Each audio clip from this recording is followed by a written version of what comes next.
കഴിഞ്ഞ മാസം 27-ന് തിയേറ്ററുകളിൽ എത്തേണ്ടിയിരുന്ന സിനിമയുടെ റിലീസിൽ 12 ദിവസങ്ങൾക്ക് ശേഷം കോടതിയിൽ സമവായമായിരിക്കുന്നു. എങ്ങനെ? നായികയുടെ പേരിന് ഒരു ഇനീഷ്യൽ ചേർക്കുക എന്ന ചെറിയ മാറ്റത്തോടെ 22 കോടി രൂപ മുതൽ മുടക്കിയ 150-ലധികം പേർ അധ്വാനിച്ച 57 ദിവസം ഷൂട്ട് ചെയ്ത കലാവിഷ്കാരം ഇനിയും പെട്ടിയിൽ കിടക്കണം 3 ദിവസം കൂടി.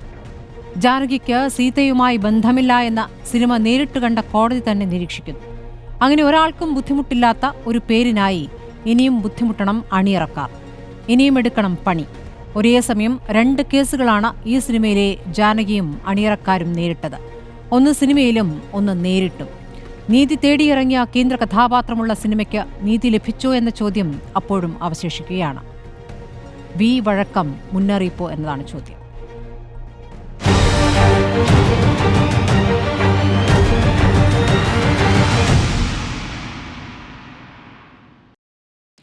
ചിത്രത്തിൽ FEFKA general secretary B Unnikrishnan, സിനിമയുടെ സംവിധായകൻ പ്രവീൺ നാരായണൻ, MB പത്മകുമാർ മുൻ സെൻസർ ബോർഡ് അംഗവും സംവിധായകനുമാണ്. അഡ്വക്കേറ്റ് VP ശ്രീപത്മനാഭൻ BJP പ്രതിനിധി. ആദ്യം ഞാൻ ശ്രീ ബി ഉണ്ണികൃഷ്ണനിലേക്കാണ് പോകുന്നത്. ശ്രീ ബി ഉണ്ണികൃഷ്ണൻ, താങ്കളാണ് ഈ വിഷയം ആദ്യം ഉയർത്തിയത്, ഇതിൻ്റെ ഗൗരവം മാധ്യമങ്ങളിലേക്ക് എത്തിച്ചത്. ഇപ്പോൾ അതിൻ്റെ പര്യവസാനം അത് പ്രതീക്ഷ നൽകുന്നതാണോ അതോ നിരാശപ്പെടുത്തുന്നതാണോ?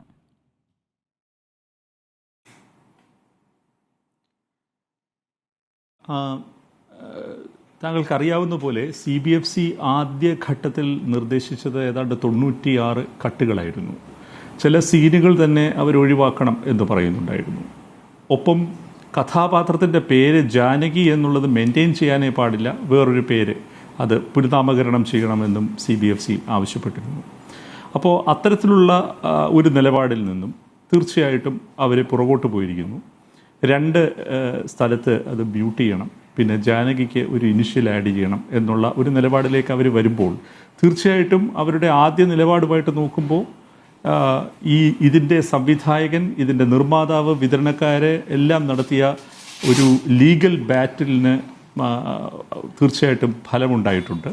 ഒപ്പം മലയാള ചലച്ചിത്ര വ്യവസായം ഒന്നടങ്കം, അത് നിർമ്മാതാക്കൾ, സാങ്കേതിക പ്രവർത്തകർ, അഭിനേതാക്കൾ എല്ലാം ഒന്നടങ്കം, ടെലിവിഷൻ മേഖലയിലെ പ്രവർത്തകർ ഉൾപ്പെടെ ഉയർത്തിയ പ്രതിഷേധ സ്വരവും അവരുടെ കാതിൽ പതിഞ്ഞിട്ടുണ്ടാവാം ഈ പുറകോട്ട് പോക്കിൽ.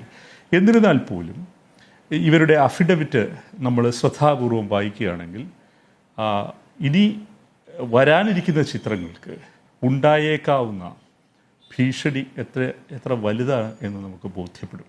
അതുകൊണ്ട് ഇത് ജയപരാജയങ്ങൾക്കപ്പുറം ദീർഘകാല അടിസ്ഥാനത്തിൽ ഫിലിം മേക്കേഴ്സിന് ഒരുപാട് പ്രശ്നങ്ങൾ ഇനിയും ഉണ്ടാവാൻ സാധ്യതയുണ്ട്. ആ സാധ്യതയിലേക്കാണ് ഇന്നത്തെ അഫിഡവിറ്റ് വിരൽ ചൂണ്ടുന്നത് എന്ന് ഞാൻ കരുതുന്നു. പ്രവീൺ നാരായണൻ, ഇപ്പോൾ ആശ്വാസമാണോ അതോ ആശങ്കയാണോ? ഇനി 3 ദിവസത്തിനുള്ളിൽ കാര്യങ്ങളിൽ ഇനിയും ചില മാറ്റങ്ങൾ വരുത്തേണ്ടതുണ്ട്. അതിനുശേഷം സിനിമ തിയേറ്ററിൽ എത്തണമല്ലോ. വെള്ളിയാഴ്ച തിയേറ്ററിൽ എത്തിക്കാനാകുമെന്നാണോ ഇപ്പോഴത്തെ പ്രതീക്ഷ?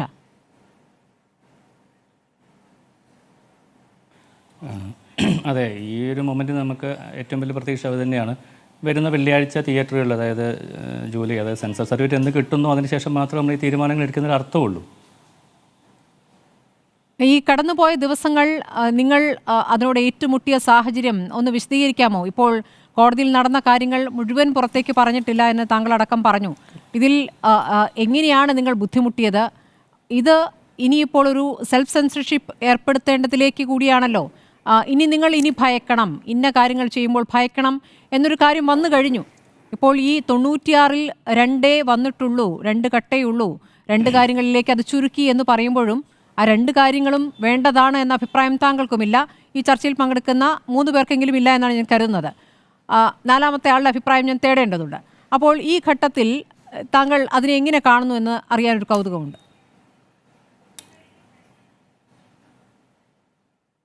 അല്ല, ഇതിൽ ഫസ്റ്റ് ഓഫ് ഓൾ നമ്മളാരും പ്രതീക്ഷിക്കുന്ന ഒരു കാര്യമല്ല നടന്നത്. ഒരു സിനിമയെ സംബന്ധിച്ച് നമ്മൾ ഒരു ഡയറക്ടർക്കറിയാം, അത് അവിടം വരെ എത്തിക്കുക എന്ന് പറയുന്നത് വലിയൊരു യാത്രയാണത്. അപ്പം അവിടെ എത്തുന്ന മൊമെൻറ്റിൽ പെട്ടെന്നത് ഉണ്ടാകുമ്പോഴാണ് നമുക്കത് എന്ത് ചെയ്യണമെന്ന് അറിയാൻ മേലാത്ത നിസ്സഹായതയിലായിപ്പോവും. ഇത് നമ്മുടെ കയ്യിൽപ്പെട്ട ഒരു കാര്യമല്ല. നമ്മളിത് ആരോടാണ് സംസാരിക്കുക, എന്താണ് സംസാരിക്കുക, ഇതെന്താണ് നടക്കുന്നതെന്ന് മനസ്സിലാവുന്നില്ല, എന്തുകൊണ്ടാണെന്ന് മനസ്സിലാവുന്നില്ല. ഒരു ക്ലാരിറ്റി ഉണ്ടാവാൻ വീണ്ടും ദിവസങ്ങളെടുക്കുന്നു. അതിനെ തുടർന്ന് കോടതിയിലെത്തുന്നു. ഇപ്പോൾ അത് കോടതിയുടെ അണ്ടറിലുള്ളൊരു കാര്യമാണ്. അപ്പം അതിൽ നമ്മൾ ഒരുപാട് കാര്യങ്ങൾ പറയുന്നതിൽ അർത്ഥമില്ല. ചില കാര്യങ്ങളിൽ നമ്മൾ വിട്ടുവീഴ്ച ചെയ്യേണ്ടി വന്നിട്ടുണ്ട്. തീർച്ചയായിട്ടും അത് സമയം എന്ന് പറയുന്നത് അതൊരു കമ്മോഡിറ്റിയാണ്. സിനിമ എന്ന് പറയുന്നത് ആത്യന്തികമായിട്ട് പ്രൊഡ്യൂസറുടെ കയ്യിലിരിക്കുന്ന അദ്ദേഹത്തിൻ്റെ പേരിൽ IPR റൈറ്റ്സ് ഉള്ള ഒരു പ്രൊഡക്റ്റാണ്. 2022 അദ്ദേഹമായിട്ട് ഞാൻ കരാറിൽ ഏർപ്പെട്ടതാണ്, കോസ്മോസ് എൻ്റർടൈൻമെൻറ്റ്സുമായിട്ട്. അപ്പം അതുകൊണ്ട് തന്നെ അദ്ദേഹത്തിൻ്റെ താല്പര്യങ്ങൾ അല്ലെങ്കിൽ അദ്ദേഹം കടന്നു പോകുന്ന അവസ്ഥ ഒരു ഡയറക്ടർ എന്നുള്ള നിലയ്ക്ക് ഞാൻ തീർച്ചയായിട്ടും മനസ്സിലാക്കണം. അപ്പോൾ അദ്ദേഹത്തിൻ്റെ കൂടെ നിൽക്കുക, അത് എത്രത്തോളം എൻ്റെ സിനിമയെ ബാധിക്കാതെ ഞാനത് സേഫ് ആക്കുക എന്നുള്ളൊരു തലത്തിലായിരുന്നു ഞാൻ ഈ കാര്യത്തിൽ നോക്കിക്കണ്ടത്. പ്രവീൺ, ഇതിപ്പോൾ കോടതി നിങ്ങൾക്കൊപ്പമാണ്. ആദ്യം മുതലുള്ള പരാമർശങ്ങൾ സിനിമയ്ക്ക് അനുകൂലമായിട്ടുള്ളതായിരുന്നു. ആവിഷ്കാര സ്വാതന്ത്ര്യത്തെക്കുറിച്ചൊക്കെ കോടതി പറയുന്നുണ്ടായിരുന്നു. അത്രയുമൊക്കെ കോടതി പിന്നെ പതിവിന് വിരുദ്ധമായി കോടതി തന്നെ പോയി സിനിമ കാണുന്നു. അത്തരം കാര്യങ്ങളൊക്കെ അസാധാരണമായ ചില നടപടികളിലൂടെ കടന്നു പോയിട്ടുണ്ട്. എന്നിട്ടും അവസാനം ഒരു ഒത്തുതീർപ്പിലേക്കാണ് എത്തേണ്ടി വരുന്നത്, വിട്ടുവീഴ്ചയിലേക്കാണ് എത്തേണ്ടി വരുന്നത്. അത് നൽകുന്ന സൂചന എന്താണ്?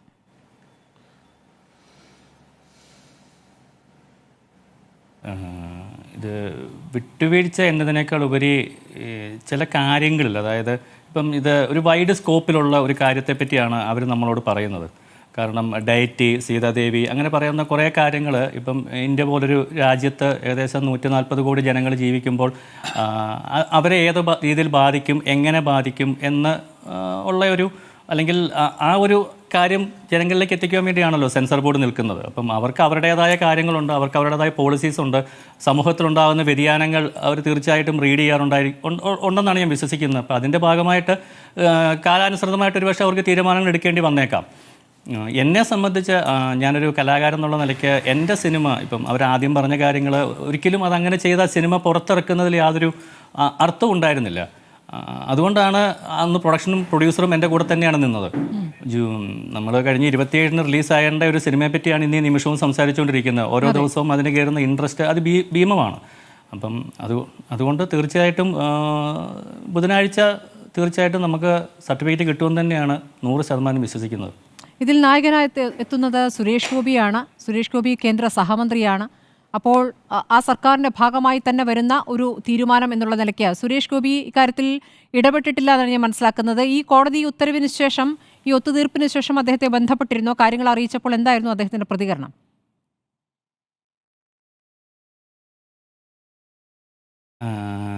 ഇതിന് ഒത്തുതീർപ്പ് എന്ന് പറയാൻ പറ്റുമെന്ന് തോന്നുന്നില്ല. കാരണം ഇത് അങ്ങോട്ടും ഇങ്ങോട്ടും കൃത്യമായിട്ട് കാര്യങ്ങൾ CBFCയുടെ അഡ്വക്കേറ്റും സ്റ്റാൻഡിംഗ് കൗൺസിൽ അല്ലെങ്കിൽ അവരും കൃത്യമായിട്ട് നമ്മുടെ അഡ്വക്കേറ്റിനോട് കമ്മ്യൂണിക്കേറ്റ് ചെയ്യുന്നുണ്ടായിരുന്നു. നമ്മുടെ കാര്യങ്ങൾ കൃത്യമായിട്ട് അവരോട് സംസാരിക്കുന്നുണ്ടായിരുന്നു. അപ്പോൾ ഒത്തുതീർപ്പിനേക്കാൾ ഉപരി സിനിമ ഇറങ്ങുവാനാണ് എല്ലാവരും ശ്രമിച്ചത് എന്നാണ് ഒരു ഡയറക്ടർ എന്നുള്ള നിലയ്ക്ക്. ഇപ്പം ഫെഫ്കയുടെ സൈഡിൽ നിന്ന് ഉണ്ണികൃഷ്ണൻ സാർ ഉൾപ്പെടെ ഫെഫ്കയുടെ എല്ലാ അസോസിയേഷനും നിർലോഭമായ പിന്തുണ. ഒരു തരത്തിലും എനിക്ക് മറക്കാൻ പറ്റുന്ന കാര്യങ്ങളല്ല. ഞാൻ പോലും ചിന്തിക്കാത്ത രീതിയിൽ കൃത്യമായ സമയത്ത് ഇടപെടുകയും ഓരോ നിമിഷങ്ങളിലും ഫോണിൽ കൂടെ, ഇന്നും എനിക്ക് തോന്നുന്നൊരു എത്രയോ തവണ എന്നെ വിളിച്ച ഓരോ നിമിഷവും എനിക്ക് ധൈര്യം തരികയും ഓരോ കാര്യങ്ങൾ കൃത്യമായിട്ട് എനിക്ക് എന്നെ ഗൈഡ് ചെയ്ത് ഒരുപാട് പേരുണ്ട്. അതിൽ എനിക്കൊരിക്കലും മറക്കാത്ത പേരാണ് ഉണ്ണികൃഷ്ണൻ സാറിൻ്റെ. കാരണം ഞാനൊക്കെ ദൂരെ നിന്ന് നോക്കി കണ്ടിട്ടേ ഉള്ളൂ.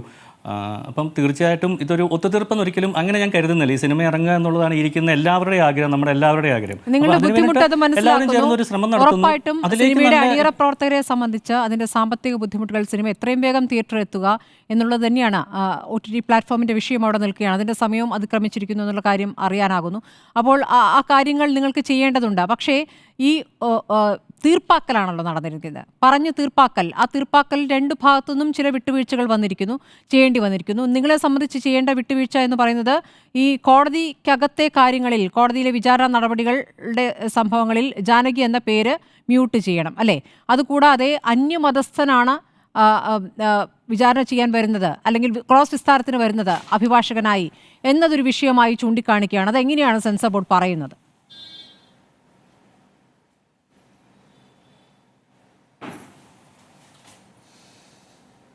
അവരത് അവിടെ കൗണ്ടർ ഫയലിൽ അങ്ങനെ കോടതിയുടെ മുമ്പാകെ പറഞ്ഞിട്ടുണ്ട് എന്നാണ് എനിക്കും അറിയാൻ സാധിക്കുന്നത്. അതിൻ്റെ കൃത്യമായ കാരണം നമ്മോട് പറഞ്ഞിട്ടില്ല.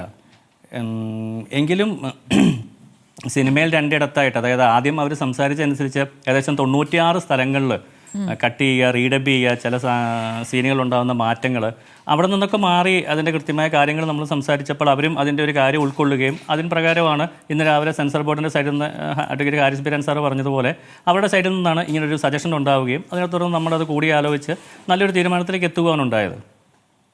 ഈ അവസാന ഭാഗത്ത് ഈ പറയുന്ന കോടതിക്കകത്തെ രംഗങ്ങളിൽ നായികയുടെ പേര് പറയാൻ പറ്റില്ല, അതൊക്കെ മ്യൂട്ട് ചെയ്യണമല്ലോ. അത് എത്രത്തോളം അത് ഭംഗിയായി ചെയ്യാൻ പറ്റുമെന്നാണ് ഇപ്പോൾ കരുതുന്നത്? കാരണം സാധാരണഗതിയിൽ കോടതിയിൽ ഈ കോടതി നടപടികൾക്കിടയിൽ ആ പേര് വിളിക്കും, ആ പേരിൻ്റെ ഭാഗത്ത് മ്യൂട്ട് ചെയ്ത് പോവുക എന്നുള്ളത് അതൊരു സിനിമയുടെ ഭംഗിയെ നശിപ്പിക്കില്ലേ?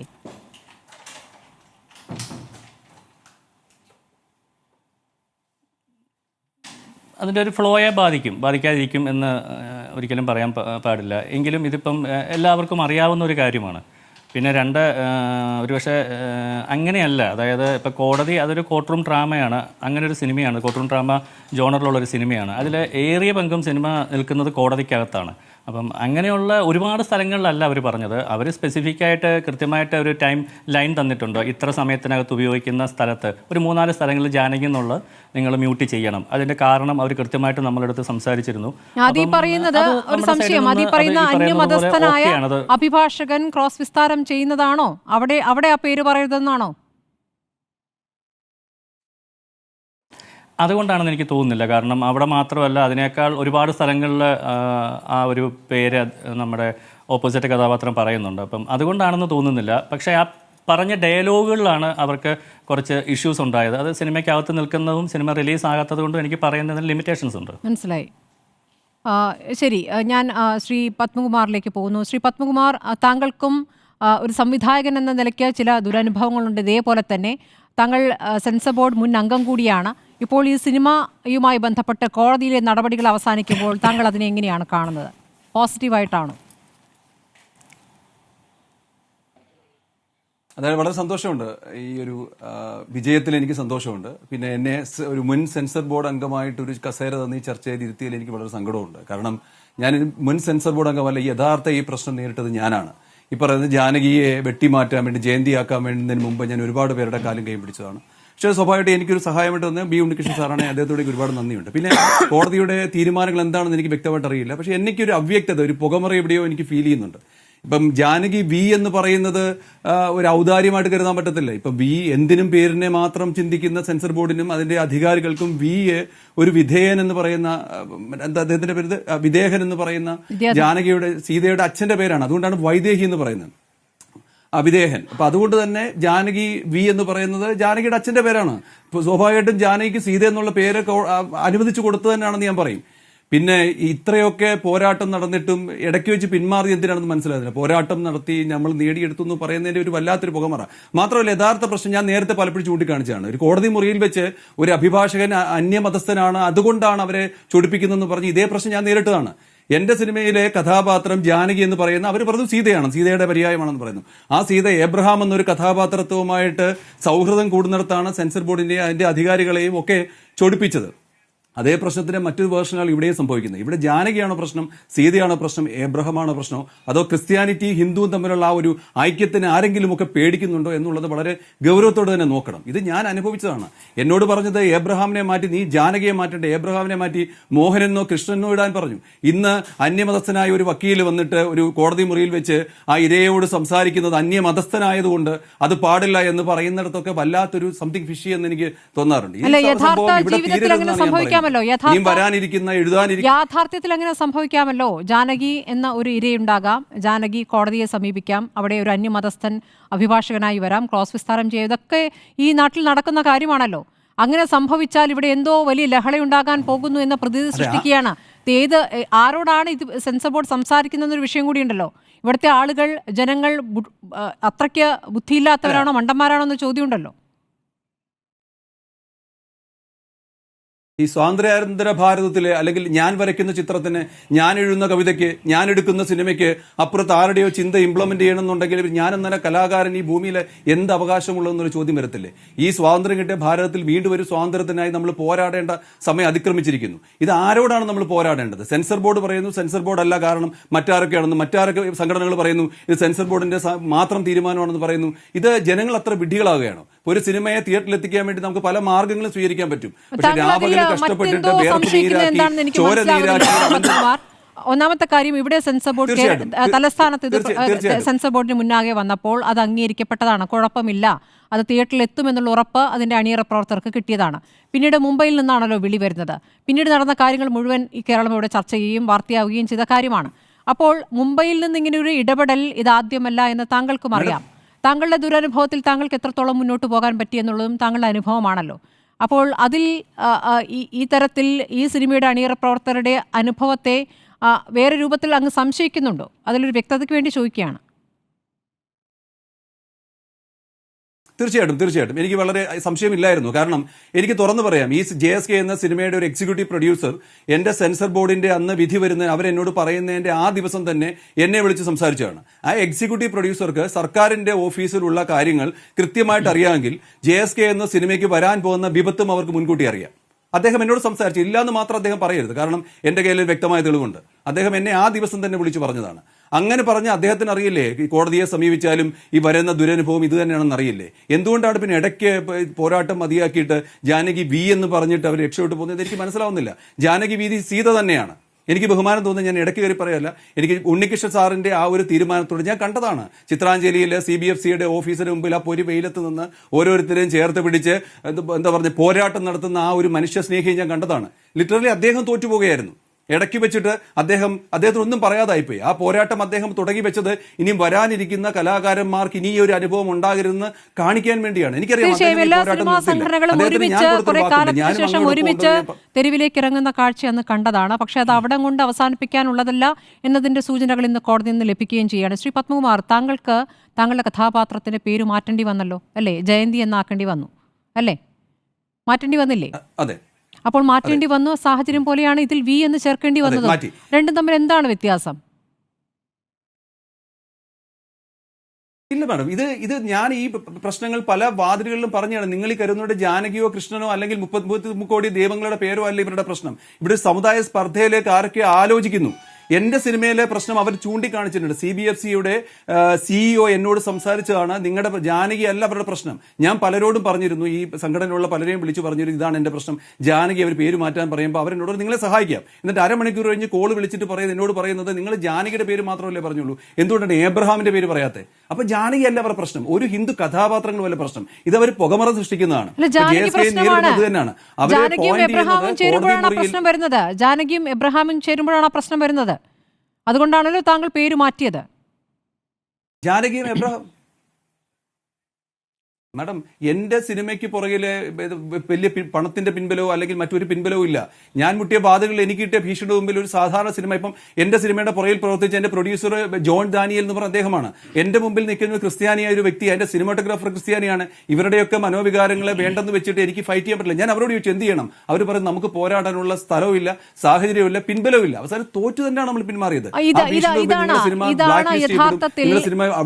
ഇതാണ് യഥാർത്ഥത്തിൽ ഈ സിനിമയുടെ സംവിധായകനെയും അണിയറ പ്രവർത്തകരെയും ബുദ്ധിമുട്ടിക്കുന്നതെന്നേ. ഇനി തിയേറ്ററിൽ എത്തിക്കുക എന്നുള്ളതാണ്.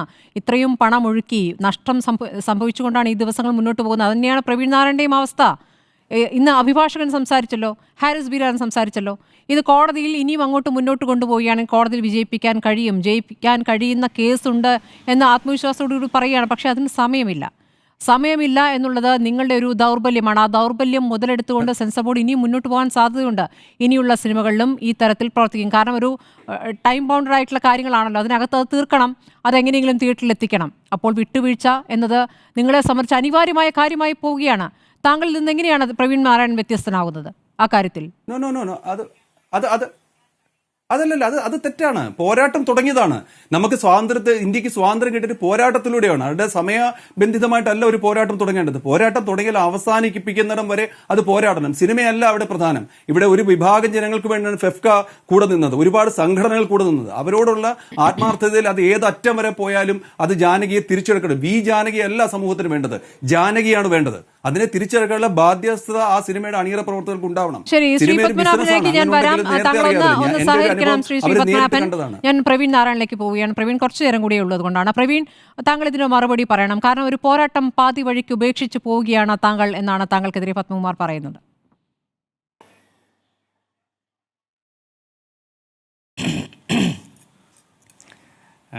അതിനു മുമ്പ് ഒരു കാര്യം പറയാം. ഞാൻ പത്മകുമാർ സാറിൻ്റെ സിനിമ കണ്ടിട്ടില്ല. അപ്പം അതിനകത്ത് ആ കഥാപാത്രം എങ്ങനെയാണ് എന്ന് എനിക്ക് അറിഞ്ഞുകൂടാ. അദ്ദേഹം മുമ്പ് പറഞ്ഞു ജനകൻ്റെ മകൾ ജാനകി, വൈദേഹൻ്റെ മകൾ വൈദേഹി. അപ്പോൾ ജനകൻ്റെ മകൾ ജാനകി ആകുമ്പം ജാനകിയുടെ ഇനിഷ്യൽ ഒരിക്കലും V വരാൻ വൈദേഹനാവില്ലല്ലോ. ജാനകി ജയല്ലേ, ജനകനെ വേണ്ടേ വരാനായിട്ട്. അപ്പം അത് ഒരു ലോജിക്കലി എനിക്ക് അത്ര കറക്റ്റായിട്ട് തോന്നിയിട്ടില്ല. പിന്നെ പോരാട്ടം എന്ന് പറയുന്നത് ഇന്നീ നിമിഷവും പോരാട്ടിയിട്ട് തന്നെയാണ് ഞാനിത് സംസാരിക്കുന്നത്. അല്ലാണ്ട് CBFC എൻ്റെ അടുത്ത് പറഞ്ഞ ഉടനെ ഞാൻ ഓടി വന്ന് പേര് മാറ്റിയിട്ട് തിരിച്ചു വന്നിരുന്നല്ല സംസാരിക്കുന്നത്. എന്നെക്കൊണ്ടാവുന്ന എല്ലാ സാധ്യമായ സ്ഥലങ്ങളിലും കൃത്യമായ രീതിയിൽ ഇതിവിടെ ഏതൊക്കെയോ വാതിലുകളിൽ പോയി എന്ന് പറഞ്ഞു. എനിക്കതിനെപ്പറ്റി അറിഞ്ഞുകൂടാ. ഇവിടെ കൃത്യമായിട്ട് കോടതി ഉണ്ടായിരുന്നു, നിയമ സംവിധാനങ്ങളുണ്ടായിരുന്നു. ഇവിടെ എത്രയോ ഈ ഒരു സിനിമ എന്ന് പറയുന്ന ഒരുപക്ഷെ ഉണ്ണികൃഷ്ണൻ സാറിന് അറിയാം, കഴിഞ്ഞ 2 വർഷം കൊണ്ട് 11 ഷെഡ്യൂൾ, മലയാള സിനിമയുടെ ചരിത്രത്തിലായിരിക്കാം 11-12 ഷെഡ്യൂൾ ഒരു സിനിമ പോകുക എന്ന് പറഞ്ഞാൽ.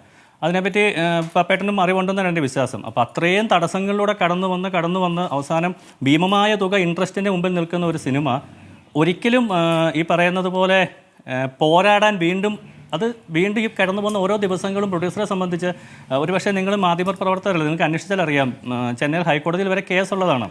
സത്യവാങ്മൂലം കൊടുത്തിട്ട് നിൽക്കുന്ന ദിവസങ്ങളായിരുന്നു ഈ റിലീസുമായിട്ടനുബന്ധിച്ച ദിവസങ്ങൾ. കേസ് വന്നതുകൊണ്ട് മാത്രം, അതായത് ഇവിടെ ഈ കേസ് വന്നതുകൊണ്ട് മാത്രമാണ് അതിൻ്റെ ഈ ഫിനാൻഷ്യൽ പ്രശ്നങ്ങളൊക്കെ ഒന്ന് തണുത്ത് നിൽക്കുന്നത്. അപ്പം ഒരിക്കലും സാധ്യമായ എല്ലാ വഴികളും ഉണ്ടായിരുന്നു. നിയമവശം തേടാമായിരുന്നു. നിയമവശം തേടാതെ സിനിമയുടെ പേര് മാറ്റിയതിന് ശേഷം എന്നെക്കൊണ്ടാവുന്ന വിധത്തിൽ ഞാൻ കൃത്യമായിട്ട് പറഞ്ഞു, എൻ്റെ സിനിമയെ ബാധിക്കാത്ത രീതിയിൽ ആ സിനിമ ഇറങ്ങുമ്പോൾ നിങ്ങൾക്ക് എല്ലാ സിനിമ കാണാൻ സാധിക്കുന്നതാണ്. ഞാൻ അത്രയും അതിനെപ്പറ്റി നോക്കുന്നുള്ളൂ. എൻ്റെ സിനിമ ബാധിക്കാത്ത രീതിയിൽ. കാരണം കഴിഞ്ഞ 7 വർഷം ഞാൻ ഈ സിനിമയായിട്ട് ഇവിടെ നിൽക്കുന്ന സമയത്ത് ഞാനും പ്രൊഡ്യൂസറും പല സമയത്ത് പല സന്ദർഭങ്ങളിൽ പല രീതിയിൽ ഈ സിനിമയ്ക്ക് ഇഷ്യൂസിനെ ഫേസ് ചെയ്തിട്ടുണ്ട്. അന്നൊന്നും ഈ പറയുന്ന ആരും ഉണ്ടായിരുന്നില്ല, ഞാനും പ്രൊഡ്യൂസറും മാത്രമേ ഉണ്ടായിരുന്നുള്ളൂ. അപ്പോൾ ഈ സിനിമ ഇവിടം വരെ എത്തിച്ചൊരു മൊമെൻറ്റിൽ എൻ്റെ സിനിമയെ ബാധിക്കാത്ത രീതിയിൽ അത് മുന്നോട്ട് കൊണ്ടുപോകാന്നുള്ളതാണ് ഒരു ഡയറക്ടർ എന്നുള്ള നിലയ്ക്ക് എൻ്റെ ഉത്തരവാദിത്തം. കാരണം ഈ സിനിമ എൻ്റെ മാത്രമല്ല, ഈ സിനിമയിൽ വർക്ക് ചെയ്ത ഏകദേശം 150ഓളം പേരുണ്ട്, ടെക്നീഷ്യൻസ് ഉണ്ട്.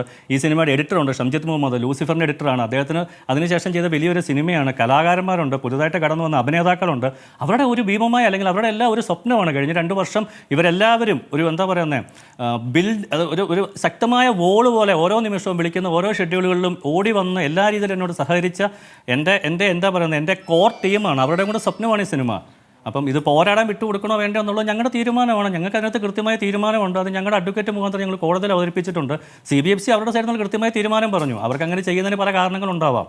എന്നെ സംബന്ധിച്ച് പറയുകയാണെന്നുണ്ടെങ്കിൽ കൃത്യമായിട്ട് അതൊരു മതത്തിൻ്റെ പേരിലുള്ള ഒരു കഥാപാത്രം ഓപ്പോസിറ്റ് വന്നുകൊണ്ടാണെന്ന് ഞാൻ വിശ്വസിക്കുന്നില്ല. കാരണം ഈ സിനിമയിലെ ആസിഫ് അലിയുടെ അനിയൻ അസ്കർ അലി ചെയ്യുന്ന ഒരു കഥാപാത്രത്തിൻ്റെ ഒരു ഫിറോസ് എന്നാണ്. അദ്ദേഹം എത്രയോ തവണകൾ ഇതിനകത്ത് ജാനകിന്ന് വിളിക്കുന്നുണ്ട്. ഒരിക്കൽ പോലും CBFC അതിനെ ഒന്ന് മെൻഷൻ ചെയ്യുക പോലും ഉണ്ടായിട്ടില്ല. നിങ്ങൾക്ക് തോന്നുന്നത് കാരണം എന്താണ് കാരണം ഒരിക്കലും പറയാത്ത ഒരു സെൻസർ ബോർഡ്, അതാണ് ഏറ്റവും വിചിത്രമായ കാര്യം. എന്താണെന്ന് നിങ്ങളോട് ഈ നിമിഷം വരെ പറഞ്ഞിട്ടില്ലല്ലോ. അതിലേക്കാണ് വരുന്നത്. അവർ കൃത്യമായിട്ട് ലാസ്റ്റ് പറഞ്ഞ പോയിന്റ് അത് തന്നെയാണ്. 96 സ്ഥലങ്ങളിൽ നിന്നും അവർ ഈ പറഞ്ഞൊരു സ്ഥലത്തേക്ക് അല്ലെങ്കിൽ ഈ പറഞ്ഞൊരു 3-4 സ്ഥലങ്ങളിലേക്ക് വരാനുള്ള കൃത്യമായ കാരണം അവർ നമ്മളോട് ഡിസ്കസ് ചെയ്തു. അതിൻ്റെ ആ ഡയലോഗുകളിലുള്ള ഒരു കുറേ ഇഷ്യൂസ് ഉണ്ട്. അപ്പം അതിനകത്ത് കൃത്യമായിട്ടൊരു ബോധം അല്ലെങ്കിൽ പറയുന്ന കാര്യങ്ങളിൽ കുറച്ച് കാര്യങ്ങളുണ്ട് എന്ന് പ്രൊഡക്ഷൻ സൈഡിൽ നിന്നും പ്രൊഡ്യൂസറും അല്ലെങ്കിൽ എല്ലാവരുടെ അടുത്തൊരു തീരുമാനമാണ്. അപ്പം അത് ഇനി സിനിമ ഇറങ്ങുമ്പോൾ നിങ്ങൾക്കെല്ലാം കാണാമല്ലോ. ശരി, പ്രവീൺ അവസാനിപ്പിക്കുന്നുണ്ട്. പ്രവീൺ ഇനി ഒരു സിനിമ എടുക്കുമ്പോൾ പ്രവീൺ ഇനി എന്തൊക്കെയാണ് ശ്രദ്ധിക്കുക? ആ ഒരു കാര്യത്തിൽ എനിക്ക് തീർച്ചയായിട്ടും ഉണ്ണികൃഷ്ണൻ സാറ് പറഞ്ഞ ഒരു കാര്യത്തോട് ഭയങ്കരമായിട്ട് ഞാൻ അനുകൂലിക്കുന്നുണ്ട്. കാരണം ഒരു ഗൈഡ് ലൈൻസ് എങ്ങനെ ചെയ്യാം, അതിന് അങ്ങനെ ഒരു ഒരെണ്ണം വരികയാണെന്നുണ്ടെങ്കിൽ കലാകാരന്മാരെ സംബന്ധിച്ച് ഒരുപാട് അനുഗ്രഹമായിരിക്കും. കാരണം ഇത് വേണമെന്നാണോ താങ്കൾ ആഗ്രഹിക്കുന്നത്? അത് ബി ഉണ്ണികൃഷ്ണൻ അന്ന് പറഞ്ഞത് ഞാൻ മനസ്സിലാക്കുന്ന ഒരു പരിഹാസ രൂപേണയാണ്. എന്നാൽ ഗൈഡ് ലൈൻ കൊണ്ടുവരൂ, പേരുകളുടെ ലിസ്റ്റ് തരൂ, ആ പേരുകൾ ഇടാം ഇനി എന്ന്. ഏത് മതത്തിൽപ്പെട്ടതാണെന്ന് അറിയാത്ത കുറെ പേരുകൾ ആ ലിസ്റ്റും കൂടെ തരൂ എന്നാണ് അദ്ദേഹം പറഞ്ഞതെന്നാണ് ഞാൻ മനസ്സിലാക്കുന്നത്. താങ്കൾ അപ്പോൾ അങ്ങനെ ഒരു ഗൈഡ് ലൈൻ ആവശ്യപ്പെടുകയാണോ? അതിൽ നിന്ന് സെലക്ട് ചെയ്ത് പേരുകൾ ഇടാം ഇനി കഥാപാത്രങ്ങൾക്കെന്ന്? ഞാൻ മനസ്സിലാക്കുന്നത് കൃത്യമായിട്ട് പറഞ്ഞാൽ ഗൈഡ് ലൈൻ വേണം എന്ന് ഞാൻ പറയാൻ കാര്യം, ഇപ്പോൾ ഓരോ കാലഘട്ടത്തിനനുസരിച്ച് സമൂഹത്തിൽ കൃത്യമായിട്ട് എല്ലാ രീതിയിലും നിയമങ്ങൾ അല്ലെങ്കിൽ അവരുടേതായ കാര്യങ്ങൾ, ഇപ്പം നമ്മുടെ സോഷ്യൽ മീഡിയ എങ്ങനെ ഉപയോഗിക്കാൻ പാടില്ല. കാരണം ഇത് സമൂഹത്തിൽ എങ്ങനെയാണ് ഇൻഫ്ലുവൻസ് ചെലുത്തുന്നത് നമുക്ക് പറയാൻ പറ്റില്ല. മനസ്സിലായില്ല, താങ്കളുടെ കഥയെക്കുറിച്ച്, താങ്കളുടെ സിനിമയെക്കുറിച്ച്, സിനിമയുടെ കഥയെക്കുറിച്ച് നിങ്ങൾക്ക് ഒരു ബോധ്യമുണ്ടല്ലോ. അത് ബലാത്സംഗം ചെയ്യപ്പെട്ട അല്ലെങ്കിൽ ചൂഷണം ചെയ്യപ്പെട്ട ഒരു പെൺകുട്ടിയുടെ പോരാട്ടമാണെന്നാണ് ഞാൻ മനസ്സിലാക്കുന്നത്. ആ പോരാട്ടം നടത്തുന്ന പെൺകുട്ടിക്ക് ജാനകി എന്ന പേര് പാടില്ല എന്നാണ് സെൻസർ ബോർഡ് നിശ്ചയിക്കുന്നത്. ആ പോരാട്ടം എന്ന് പറയുന്നത് ബലാത്സംഗം ചെയ്യപ്പെട്ട ഒരു സ്ത്രീക്ക് അങ്ങനെ ഒരു പേര് പാടില്ല എന്നാണ് സെൻസർ ബോർഡ് നിഷ്കർഷിക്കുന്നതാണ് ഞാൻ മനസ്സിലാക്കുന്നത്. അത് ഈ കാലത്ത് പറഞ്ഞുകൂടാ എന്ന് പറഞ്ഞതിൻ്റെ അർത്ഥം മനസ്സിലാകുന്നേയില്ല. ജാനകി എന്നൊരു പെൺകുട്ടി ഈ നാട്ടിൽ പീഡിപ്പിക്കപ്പെടില്ല എന്നാണോ താങ്കൾ കരുതുന്നത്? അങ്ങനെയല്ലല്ലോ ഞാൻ പറഞ്ഞു. അങ്ങനെ ഞാൻ പറഞ്ഞു? ഞാനൊരിക്കലും അങ്ങനെ പറഞ്ഞില്ല. ഞാൻ പറഞ്ഞ പോയിൻ്റ് 2018 ഞാൻ ഈ കഥ എഴുതുന്ന സമയത്ത് ജാനകി ആവില്ല ഒരുപക്ഷെ 2025 ജാനകി. ആ ഒരു പോയിന്റ് മാത്രമാണ് ഞാൻ പറയാൻ ഉദ്ദേശിച്ചത്. 2025 ജാനകിയിലെ വ്യത്യാസം ഒന്ന് പറയാമോ? ഞാൻ താങ്കളെ ഇങ്ങനെ ഗ്രില്ല് ചെയ്യാമെന്ന് വിചാരിക്കരുതേ, ദയവ് ചെയ്ത്. കാരണം ഈ സിനിമയെ ബന്ധപ്പെട്ട് ഇപ്പോൾ സെൻസർ ബോർഡ് എടുത്തിരിക്കുന്ന ആ വിഷയം താങ്കളുടെ സിനിമയെ മാത്രം ബാധിക്കുന്നതല്ല, നിങ്ങളുടെ മേഖലയെ തന്നെ ബാധിക്കുന്നതാണ്. ആ നിലയ്ക്ക് കൂടി അതിനെ കാണണം. എൻ്റെ ക്രൂ, എൻ്റെ ടീം എന്നതല്ല, അതിലപ്പുറമുണ്ട് അതിൻ്റെ കാര്യങ്ങൾ. ഞാനതാ കൃത്യമായിട്ട് പറഞ്ഞത്. ഞാൻ എഴുതിയ ചില സംഭാഷണങ്ങളിൽ ഉള്ള ചില കാര്യങ്ങൾ അത് ഞാൻ കൃത്യമായിട്ട് പറഞ്ഞല്ലോ. അതെനിക്ക് സിനിമ ഇറങ്ങാതെ നമുക്ക് അതിനെപ്പറ്റി ചർച്ച ചെയ്യാൻ പറ്റില്ല എന്ന് തന്നെയാണ് ഞാൻ വിശ്വസിക്കുന്നത്. അപ്പം അവിടെ ഉള്ള കാര്യങ്ങൾ അവർ കൃത്യമായിട്ട് ചൂണ്ടിക്കാണിച്ചു. അത് എല്ലാവരും കൂടെ ഒരു നല്ലൊരു തീരുമാനത്തിലേക്ക് എത്തി. അപ്പം അതിൻ്റെ കൂടെ നിൽക്കുക എന്നുള്ളതാണ് അതിൻ്റെ ക്രിയേറ്റർ എന്നുള്ള നിലയ്ക്ക് എനിക്കും തോന്നിയൊരു കാര്യം. എനിക്കതിൽ എൻ്റെ സിനിമയെ ഒരുപാട് ബാധിക്കും എന്നെനിക്ക് ഫീൽ ചെയ്തില്ല എവിടെയും. അപ്പോൾ താങ്കൾ ഇനി അടുത്തൊരു ഗൈഡ് ലൈന് കാത്തിരിക്കുകയാണ് അടുത്ത സിനിമയ്ക്ക്, അല്ലേ? അങ്ങനെ എന്തെങ്കിലും ഉണ്ടെങ്കിൽ അത് മുൻകൂട്ടി പറയുന്നതല്ലേ നല്ലത് എന്നാണ് ഞാൻ വിശ്വസിക്കുന്നത്. നമ്മളൊരു വിവാദങ്ങളിലേക്ക് പോകാതെ നമ്മളെപ്പോഴും മനുഷ്യന് എങ്ങനെ ഇതുകൊണ്ട് നമുക്ക് പ്രയോജനകരമായ കാര്യങ്ങളിലേക്ക് എത്തിക്കാമെന്ന് ചിന്തിക്കുന്ന ഒരാളാണ് ഞാൻ. ആവിഷ്കാര സ്വാതന്ത്ര്യം എവിടെ നിൽക്കുന്നു? ഈ പറയുന്ന ഗൈഡ് ലൈൻ അനുസരിച്ച് മുന്നോട്ട് പോകൽ എവിടെ നിൽക്കുന്നു? രണ്ടും കൂടി ചേരുന്നുണ്ടോ?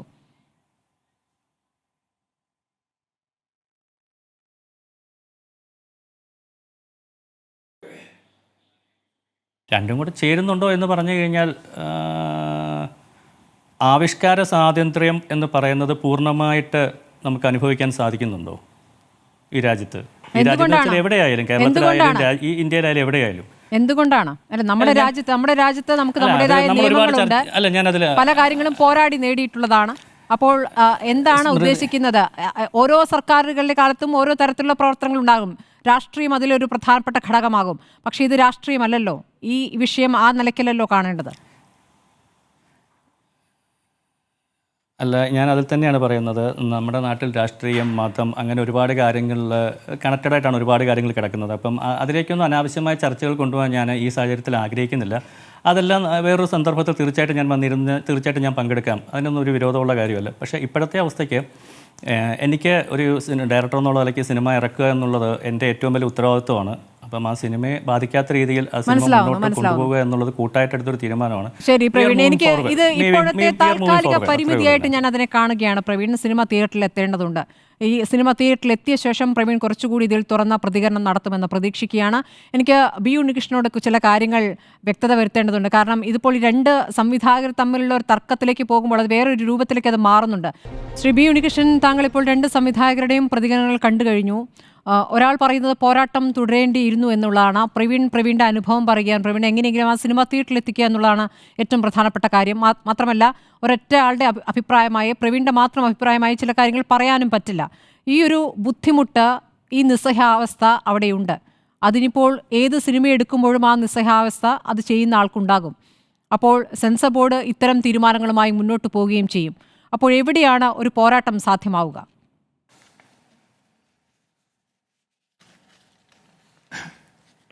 ഇവിടെ ഞാൻ പത്മകുമാറിൻ്റെ വാചകങ്ങളിലും പ്രവീണിൻ്റെ വാചകങ്ങളിലും സ്മൃതി ചൂണ്ടിക്കാണിച്ച പോലെ ഒരു കലാകാരൻ അനുഭവിക്കുന്ന പ്രതിസന്ധിയുടെ ആഴവും തീക്ഷ്ണതയുമാണ് നമ്മൾ മനസ്സിലാക്കുന്നത്.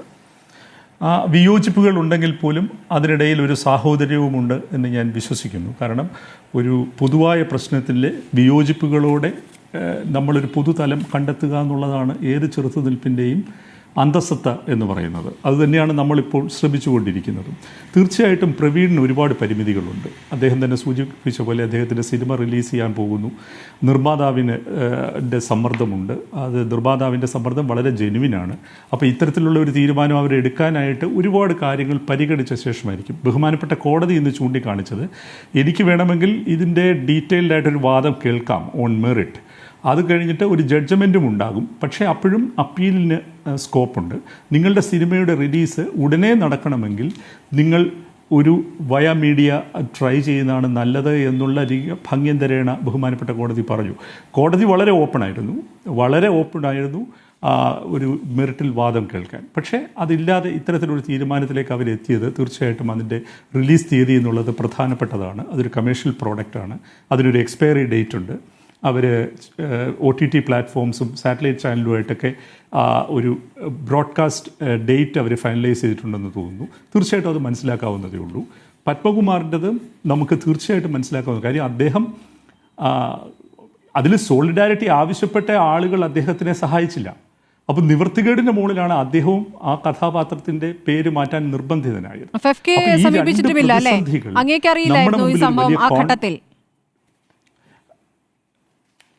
ആ ഘട്ടത്തിൽ എനിക്കറിയില്ലായിരുന്നു. അത് പത്മകുമാറിനും അറിയാം എനിക്കറിയില്ലായിരുന്നു എന്നുള്ളത്. അറിഞ്ഞ ഉടനെ ഞാൻ അദ്ദേഹത്തെ വിളിച്ച് സംസാരിക്കുകയായിരുന്നു ചെയ്തത്.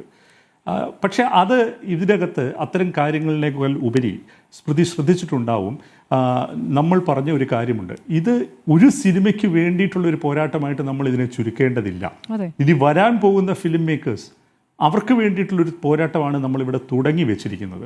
ഈ ഗൈഡ് ലൈൻസിൻ്റെ കാര്യം എനിക്ക് തോന്നുന്നു പ്രവീൺ പറഞ്ഞത് എനിക്ക് വളരെ സിംപ്ലിഫൈ ചെയ്ത് പറഞ്ഞപ്പോൾ സ്മൃതി അത്തരത്തിലുള്ള ധരിച്ചതാവാം. അദ്ദേഹം ഉദ്ദേശിക്കുക, ഞങ്ങൾ പറയാൻ ശ്രമിച്ചത്, ഇപ്പോൾ ഉള്ള ക്ലോസുകൾ, ഇവർ ചൂണ്ടിക്കാണിക്കുന്ന ക്ലോസുകളുണ്ടല്ലോ, ഇന്ന ക്ലോസ് പ്രകാരമാണ് ഞങ്ങൾ ഈ പേര് മാറ്റാൻ പറയുന്നത്. അത് വളരെ സാമാന്യവൽക്കരിക്കപ്പെട്ട ഒരു നിയമമാണ് അവരുടെ റെഗുലേഷനിലുള്ളത്.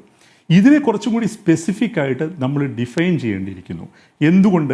അല്ലെങ്കിൽ ഇതുപോലുള്ള യുക്തിരഹിതമായ വ്യാഖ്യാനങ്ങൾ ഇനിയും ഉണ്ടായിക്കൊണ്ടേയിരിക്കും.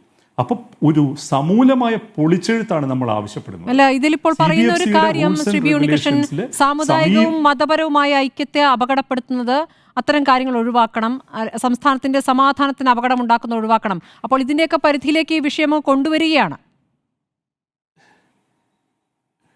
അല്ല, അത് തന്നെയാണ് ഞാൻ പറഞ്ഞത്. അങ്ങനെ സാമുദായിക സ്പർദ്ധ ഉണ്ടാക്കുന്ന കാര്യം, അല്ലെങ്കിൽ രാജ്യ താല്പര്യങ്ങൾക്ക് ഭീഷണിയാവുന്ന കാര്യങ്ങൾ ഒഴിവാക്കണം. അത്തരത്തിലുള്ള സിനിമകൾക്ക് എക്സിബിഷൻ സർട്ടിഫിക്കറ്റ് കൊടുക്കാൻ പാടില്ല എന്നാണ് പറയുന്നത്. അത് വളരെ ജനറലൈസ്ഡ് ആയിട്ടുള്ള, വളരെ സാമാന്യവൽക്കരിക്കപ്പെട്ട ഒരു സ്റ്റേറ്റ്മെൻ്റ് ആണ്. അതിനെ കാണുന്ന ഒരു കമ്മിറ്റിക്ക് എങ്ങനെ വേണമെങ്കിലും വ്യാഖ്യാനിക്കുകയോ ന്യൂനീകരിക്കുകയോ ചെയ്യാം. അതാണ് ഇവിടെ ഇപ്പോൾ സംഭവിച്ചിരിക്കുന്നത്. നമുക്ക് വേണ്ടത് എന്താണ്? അത്തരത്തിലുള്ള സാമാന്യവൽക്കരണങ്ങളെ കുറച്ചും കൂടി ഡെഫിനറ്റ് ആയിട്ടുള്ള ഒരു നിയമസംഹിതയിലേക്ക്, ഒരു റൂൾസിൻ്റെ ഒരു സംഹിതയിലേക്ക് ഇതിനെ മാറ്റണം. അതാണ് നമ്മൾ ആവശ്യപ്പെടുന്നത്. അപ്പോൾ ടോട്ടലായിട്ടുള്ള ഒരു പൊളിച്ചെഴുത്താണ്. രണ്ടാമത്തെ കാര്യം, ഇവരുടെ ഈ അഫിഡവിറ്റ്, എൻ്റെ കയ്യിലിരിക്കുന്ന ഈ അഫിഡവിറ്റ് പബ്ലിക് ഡൊമൈൻ്റെ ഭാഗമായിട്ടുള്ളതാണ്. അതിനെക്കുറിച്ച് നമ്മൾ സംസാരിക്കുന്നതുകൊണ്ട് ഒരു പ്രശ്നവുമില്ല. അപ്പോൾ പ്രവീണിന് അത് പറയാൻ ബുദ്ധിമുട്ടുണ്ട്. പക്ഷെ പ്രവീണിന് വേണ്ടി സംസാരിക്കാൻ എനിക്കൊരു ബുദ്ധിമുട്ടുമില്ല. നോക്കൂ, ഈ അഫിഡവിറ്റിൻ്റെ 10ാമത്തെ പേജിൽ ഐ എന്ന് പറയുന്ന ഒരു ക്ലോസിൽ അവർ പറയുന്നത് എന്താണെന്നറിയാവോ? The lead character, who is named after goddess Sita / Janaki, is raped. She is then aided by a man belonging to one particular religious community and is cross-examined and asked harrowing questions by a person belonging to another religious community. യാതൊരു ലജ്ജയുമില്ലാതെ ഇങ്ങനെ എഴുതി വെച്ചിരിക്കുകയാണ് CBFC. എന്താണ് ഇതിൻ്റെ അർത്ഥം? ജാനകിയെ cross examine ചെയ്യുന്നത് ഒരു ഹിന്ദു മതത്തിൽപ്പെട്ട ആളാണെങ്കിൽ അതിൽ പ്രശ്നമില്ലെന്നുള്ളതാണോ? അങ്ങനെയാണോ നമ്മൾ ധരിക്കേണ്ടത്? എന്ത് ഹാരോയിങ് ക്വസ്റ്റ്യൻസ് നിങ്ങൾക്ക് നടത്താം, പക്ഷെ ചോദിക്കുന്നത് ഒരു ഹിന്ദു ആയിരിക്കണം. ഒരു ഹിന്ദുവിനോട്, ഒരു ഹിന്ദു പുരുഷന് ഹിന്ദു സ്ത്രീയോട് എന്ത് ഹാരോയിങ് ക്വസ്റ്റ്യൻസും ചോദിക്കാം എന്നാണോ ഇതിൻ്റെ വിവക്ഷ? എങ്ങനെയാണ് ഇങ്ങനെ ഒരു അഫിഡവിറ്റിൽ CBFC പോലെ ഉത്തരവാദിത്തപ്പെട്ട ഒരു സ്ഥാപനത്തിന് തയ്യാറാക്കാൻ കഴിയുന്നത്? അത്ഭുതകരമായ കാര്യമാണിത്. മറിച്ചൊരു കാര്യം ഞാൻ ചോദിക്കട്ടെ, ഇപ്പോൾ ജാനകി V, അതിൻ്റെ പേരിനെ സംബന്ധിച്ചുള്ള എക്സ്പാൻഷനെ കുറിച്ച് ഇവിടെ വലിയ 2 രീതിയിലുള്ള വ്യാഖ്യാനങ്ങൾ നമ്മൾ കേട്ടു. ഞാൻ മനസ്സിലാക്കുന്നത് ഈ സിനിമയിലെ ജാനകിയുടെ അച്ഛൻ്റെ പേര്, കഥാപാത്രത്തിൻ്റെ പേര് വിദ്യാധരൻ എന്നാണ്. അപ്പോൾ ജാനകി V എന്ന് പറയുന്നത് വിദ്യാധരൻ്റെ ചുരുക്കപ്പേരാണ്. എന്താ ഈ വിദ്യാധരൻ ഒരു ഹിന്ദു ദൈവമല്ലേ?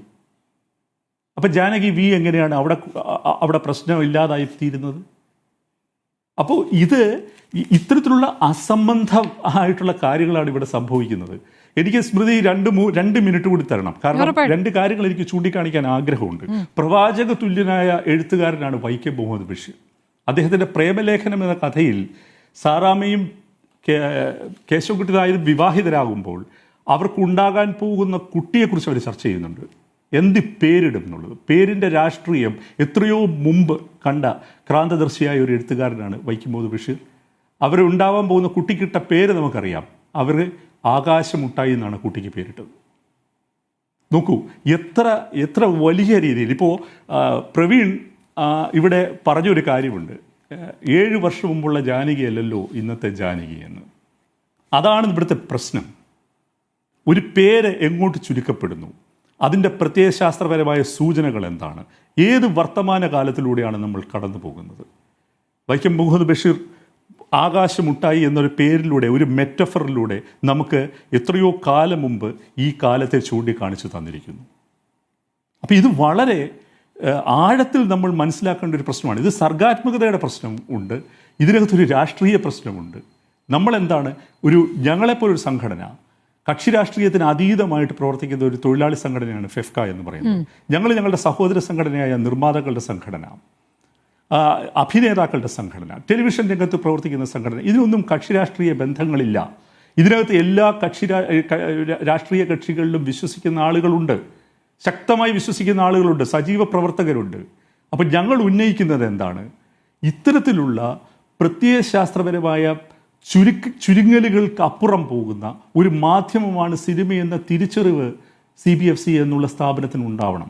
അത് ഉണ്ടാവണമെങ്കിൽ തീർച്ചയായും സമൂലമായ ഒരു പൊളിച്ചെഴുത്ത് നമുക്ക് ആവശ്യമുണ്ട്. ഒരു കാര്യം കൂടി സൂചിപ്പിക്കാൻ, നമുക്ക് ഇനിയും തുടരാമല്ലോ ശ്രീ ഉണ്ണികൃഷ്ണൻ. നമുക്ക് BJP ഞാൻ താങ്കൾ അവസാനിപ്പിക്കേണ്ട, താങ്കൾക്ക് ഇനിയും പറയാൻ അവസരമുണ്ട്. ശ്രീ VP ശ്രീപത്മനാഭൻ, ശ്രീപത്മനാഭൻ, താങ്കൾ ഇത്രയും നേരം സിനിമാ മേഖലയിൽ നിന്നുള്ള ആളുകളുടെ പ്രതികരണങ്ങളാണല്ലോ കണ്ടുകൊണ്ടിരിക്കുന്നത്. താങ്കൾ ഒരു അഭിഭാഷകൻ കൂടിയാണ്. ഇപ്പോൾ സെൻസർ ബോർഡ് എടുത്തിരിക്കുന്ന നിലപാട്, കോടതിയിൽ നിന്ന് അവസാനം ഉണ്ടായിരിക്കുന്ന തീരുമാനം, താങ്കൾ ഇതിനെ എങ്ങനെയാണ് കാണുന്നത്?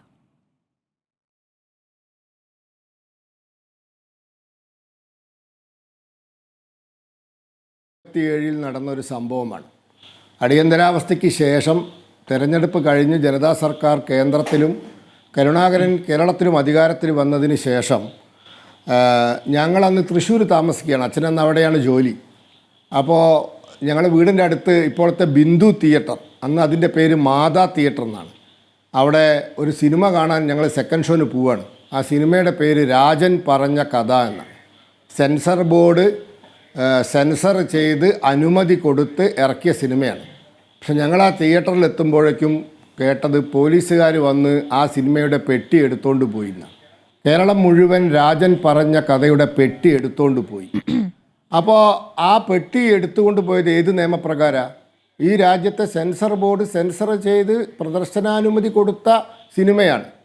അതിനു മുമ്പ് അടിയന്തരാവസ്ഥക്കാലത്ത് ഇതേപോലെ സെൻസർ ബോർഡ് സെൻസർ ചെയ്ത് പ്രദർശനാനുമതി കൊടുത്ത കിസാ കുർസിക്ക എന്ന് പറഞ്ഞ സിനിമ എടുത്ത സംവിധായകനും നിർമ്മാതാവും ഒക്കെ ജയിലിൽ കിടന്നു. അപ്പോൾ ഇന്ന് ആ ഒരു അവസ്ഥയിൽ നിന്നൊക്കെ മാറ്റം വന്നിട്ടുണ്ട്. ഇന്നിപ്പോൾ നിങ്ങൾക്ക് സെൻസർ ബോർഡ് നിങ്ങളെ എതിർക്കുന്ന സമയത്ത്, സിനിമയിൽ ചില രംഗങ്ങൾ മാറ്റണമെന്ന് പറയുന്ന സമയത്ത് കോടതിയിൽ പോവാം. കോടതിയിൽ അത് വളരെ അനുഭാവപൂർവ്വം പരിഗണിക്കപ്പെടുന്നു. മാത്രവുമല്ല, സുപ്രീം കോടതി പറഞ്ഞിട്ടുണ്ട്, സെൻസർ ബോർഡ് സർട്ടിഫൈ ചെയ്ത ഒരു സിനിമയും എവിടെയും തടയാൻ പാടില്ല. അങ്ങനെ തടഞ്ഞാൽ അത് പ്രദർശിപ്പിക്കാൻ സർക്കാർ പ്രൊട്ടക്ഷൻ കൊടുക്കണം. ഇതാണ് ഒരു കാര്യം. രണ്ടാമത്തെ കാര്യം, ഈ സിനിമയെപ്പറ്റി എനിക്ക് പറയാനുള്ളത്, ഈ സിനിമ ഇറങ്ങണമെന്ന് ഏറ്റവും കൂടുതൽ ആഗ്രഹിക്കുന്നവരാണ് ഞങ്ങൾ. കാരണം ഞങ്ങളെ കേരളത്തിലെ ഏക ലോക്സഭാ അംഗവും ഞങ്ങളുടെ കേന്ദ്രമന്ത്രിയായിട്ടുള്ള ശ്രീ സുരേഷ് ഗോപി അഭിനയിച്ച സിനിമയാണിത്. ഈ സിനിമ ഇറങ്ങണം എന്ന് തന്നെയാണ് ഞങ്ങളുടെ താല്പര്യവും ഞങ്ങളുടെ ആഗ്രഹവും. ഏതായാലും ഈ വിഷയം കോടതിയിൽ വെച്ച് തീർന്നതിൽ ഏറ്റവും സന്തോഷം ഉള്ളതും ഞങ്ങൾക്കാണ്. ഇപ്പോൾ സിനിമ ഇറങ്ങട്ടെ. പിന്നെ നിയമത്തിൻ്റെ നൂലാമാലകളെ പറ്റി പറഞ്ഞു. 1952 സിനിമാറ്റോഗ്രാഫിക് ആക്റ്റാണ്. ആ ആക്ടിൽ കാലാനുസൃതമായി മാറ്റങ്ങൾ വരണമെങ്കിൽ അതിന് ഞാൻ പറയട്ടെ, ഇന്ന് ഇന്ത്യയിൽ ലോക്സഭയിൽ എൻ്റെ പാർട്ടിയിൽപ്പെട്ട 5 സിനിമാ നടന്മാരുണ്ട്. ശ്രീ സുരേഷ് ഗോപി ഉൾപ്പെടെ 5 സിനിമാ നടന്മാരും നടിമാരും ചേർന്ന്. ഒന്ന് ഇന്ത്യയിലെ തന്നെ നമ്പർ 1 ആയി വർഷങ്ങളോളം ആ ഇന്ത്യൻ സിനിമ അടക്കി ഭരിച്ച ഹേമമാലിനിയാണ്. പിന്നെ മനോജ് തിവാരിയുണ്ട്. അവരൊക്കെ ഭോജ്പൂരി ആക്ടറാണ്. രവി കിഷൻ ഭോജ്പൂരി ആക്ടറാണ്. കങ്കണ റണാവത്ത് ഉണ്ട്. സുരേഷ് ഗോപിയുണ്ട്. 5 പേരുണ്ട്.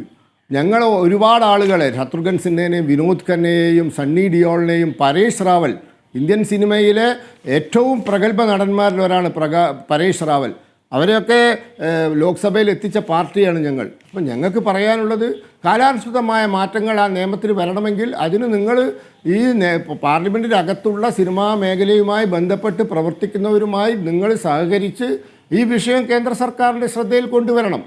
എല്ലാ നിയമങ്ങൾക്കും കാലാനുസൃതമായ മാറ്റങ്ങൾ വരേണ്ടി ശരി, വരും. ശ്രീ വി പി അപ്പോൾ അത് ശ്രീപത്മനാഭൻ, അതിന് നിങ്ങൾ കാലാനുസൃതമായ പരിശ്രമിക്കണം. അതിന് ഞങ്ങൾ മാറ്റമൊക്കെ 5 വരണം. പേരെ താങ്കൾ ഈ പറഞ്ഞ പോലെ സെൻസർ ബോർഡ് ഓരോ കാലത്തും പ്രവർത്തിച്ച സാഹചര്യങ്ങൾ, ഏതൊക്കെ രൂപത്തിലാണ് സിനിമകൾ തടയപ്പെട്ടുള്ളത്, അതൊക്കെ ശരിയാണ്. ചരിത്രത്തിൽ ആ കാര്യങ്ങളൊക്കെ ഉണ്ട്, വളരെ ഗുരുതരമായി തന്നെയുണ്ട്. അതിലൊക്കെ തന്നെയും രാഷ്ട്രീയമായ കാരണങ്ങളാണ് ഉള്ളത്. ഐഡിയോളജിയുമായി ബന്ധപ്പെട്ട ഒരു വിഷയത്തിലേക്ക് അതെത്തുമ്പോഴാണ് കൂടുതൽ അപകടകരമാവുന്നത്.